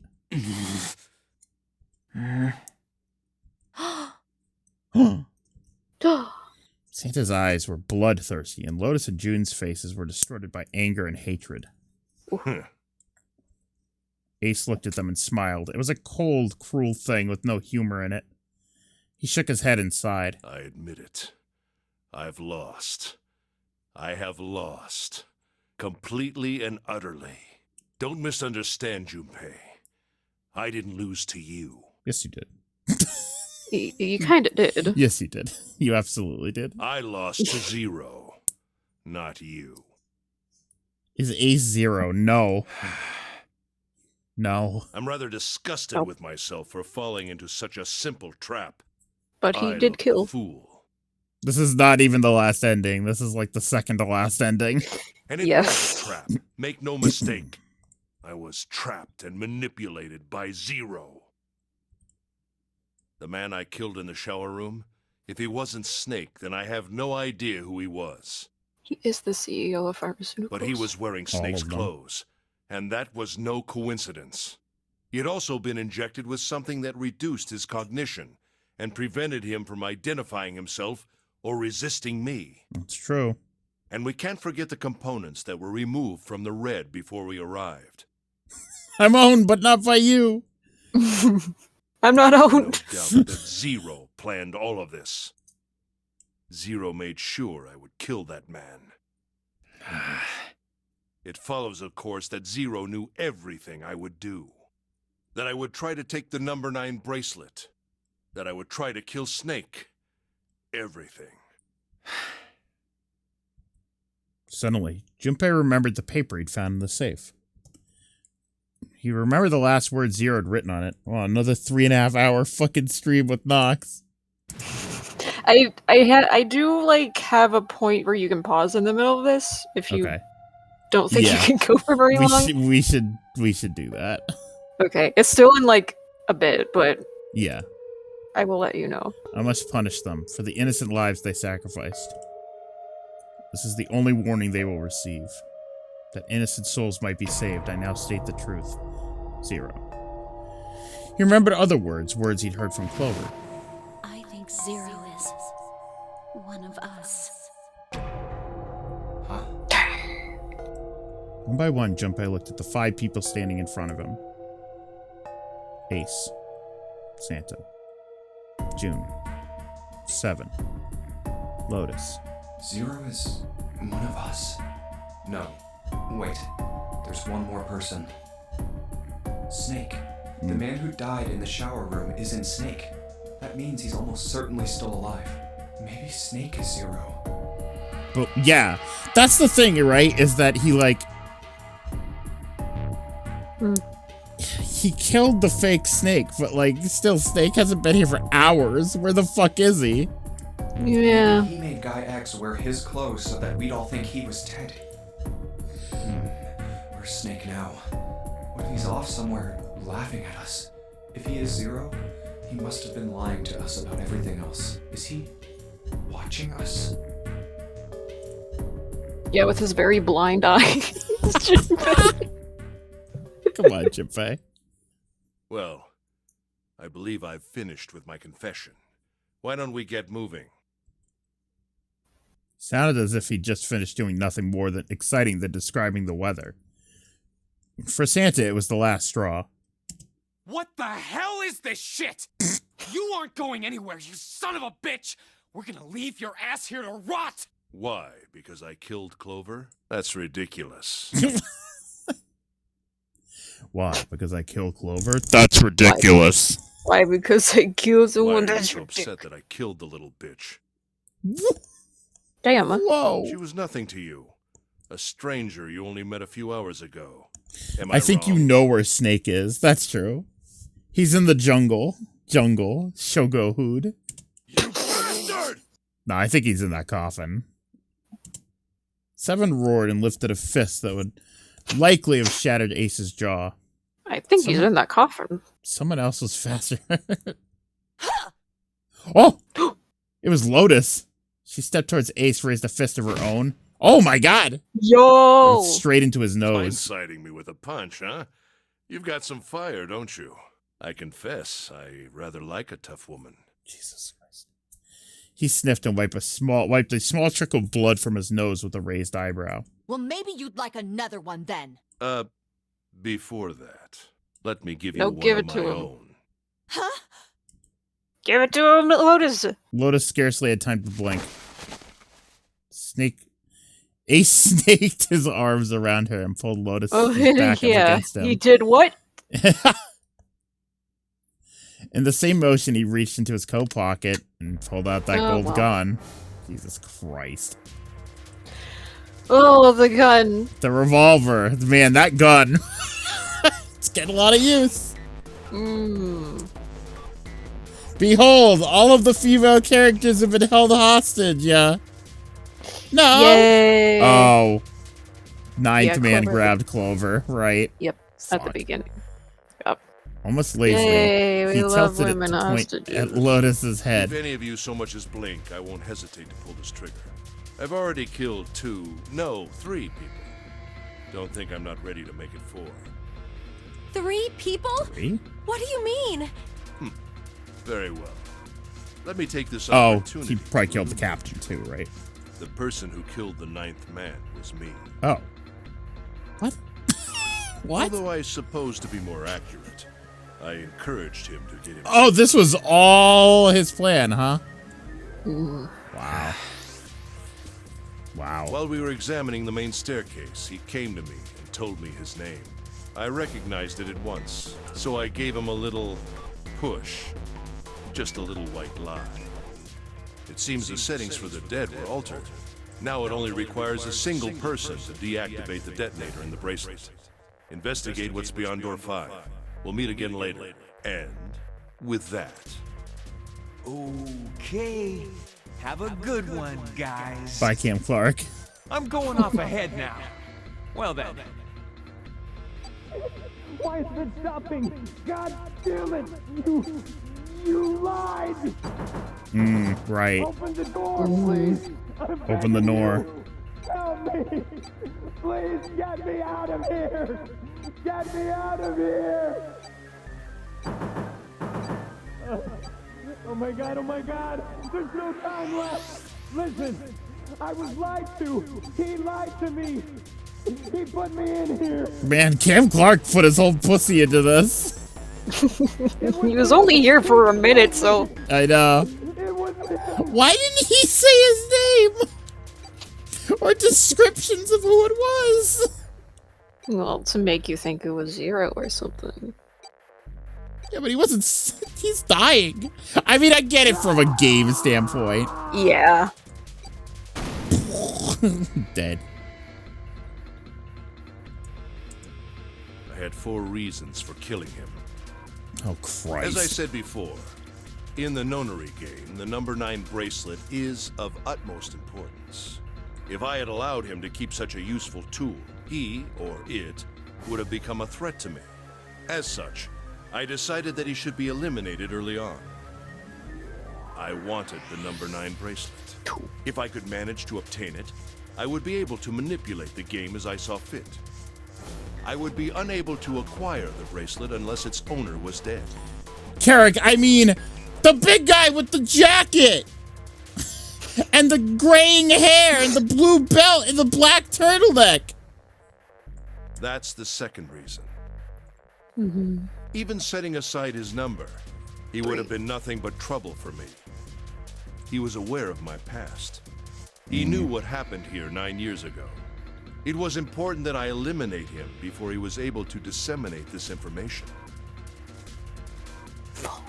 Lastly, I wished to conduct a simple test. A test to see if this Nonary game was serious, or a poor attempt at a joke. I needed to be quite sure. As such, I encouraged him to act against the rules so that I might observe the outcome. Junpei glared at him. I don't get your third motive. What the hell happened 9 years ago? Didn't I say? The Nonary game was played. I planned it out, and I conducted its execution. Why? The notes it too. What on earth was it supposed to do? I don't really think I have any obligation to tell you that. Ace smirked. He was trying to provoke them, and it was working. Although Ace had paid very little attention to Lotus after catching her, the gun had never wavered from her temple. She looked quite pale. When she spoke, her voice shook. Hey, what's with this gun? Where did he get this? Why don't you tell her, Santa? Santa ground his teeth and glared at On Ace. the other side of door 6, we found the gun in the coffin in the cargo room, right? The bastard must have grabbed it when we weren't looking. Indeed I did. That was a pretty serious mistake, you know. Just saying you intended to leave it behind. Just like when I was watching it. Bitch. I was watching, yeah.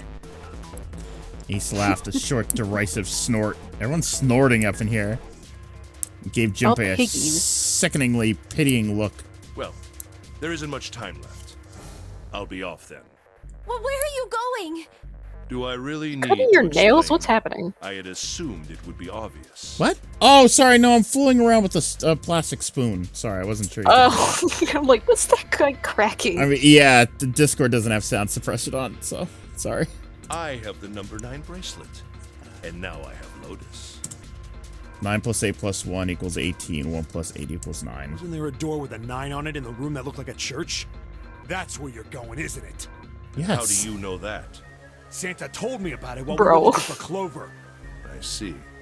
Well, you are correct. That is my destination. But now I must say goodbye to all of you. Ah, and please, don't forget my warning. Move and I'll pull the trigger.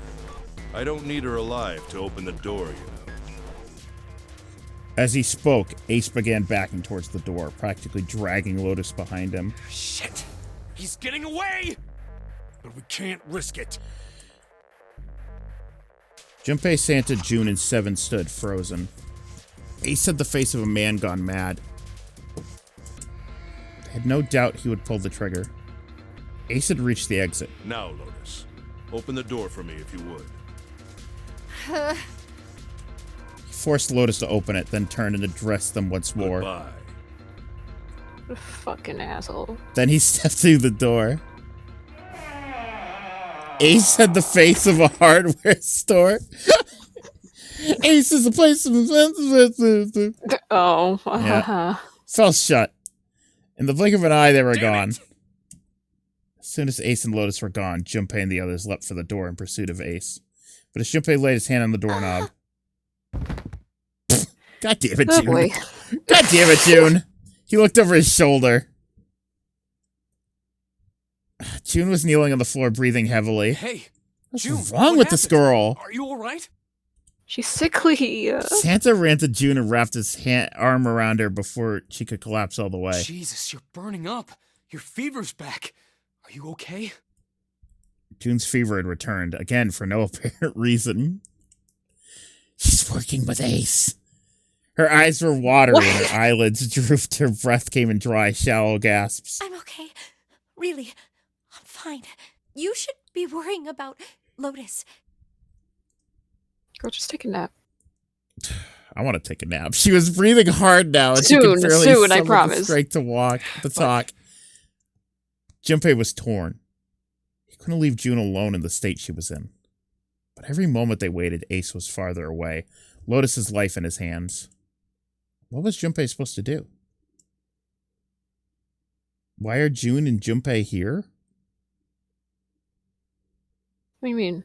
What do you mean? Like in the Because game? they are? We don't know. If there's some, like... You mean it? Yeah, in the game? If there's some Oh. deeper meaning, we don't know. Well, they were like Don't childhood worry friends. about It's me. like all we know. Yeah, but everyone, Rolf is saying that like everyone else has a fucked up connection to this, as we've learned. Yeah. So I just need a little rest. I'll be fine. Don't you remember? Yeah, just take a nap. I just needed to rest a little bit last time.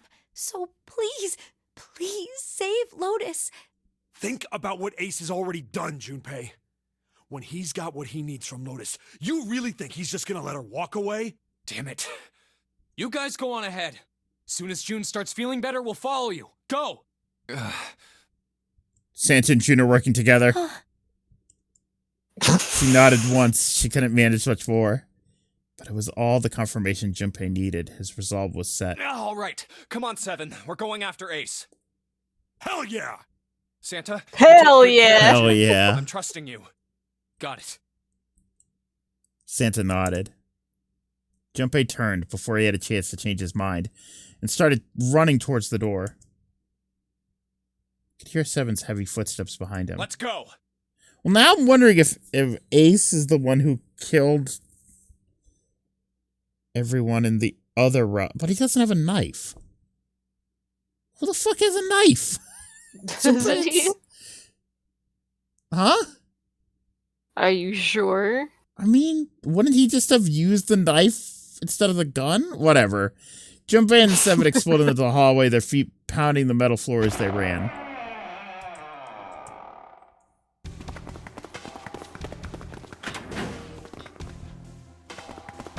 He did kill Clover with a knife. Right. But where's the knife? Where is it? Okay, you can stop here. Okay. This is a good place to stop. Okay. After you go down the elevator. And Yes. Okay. We will finish this.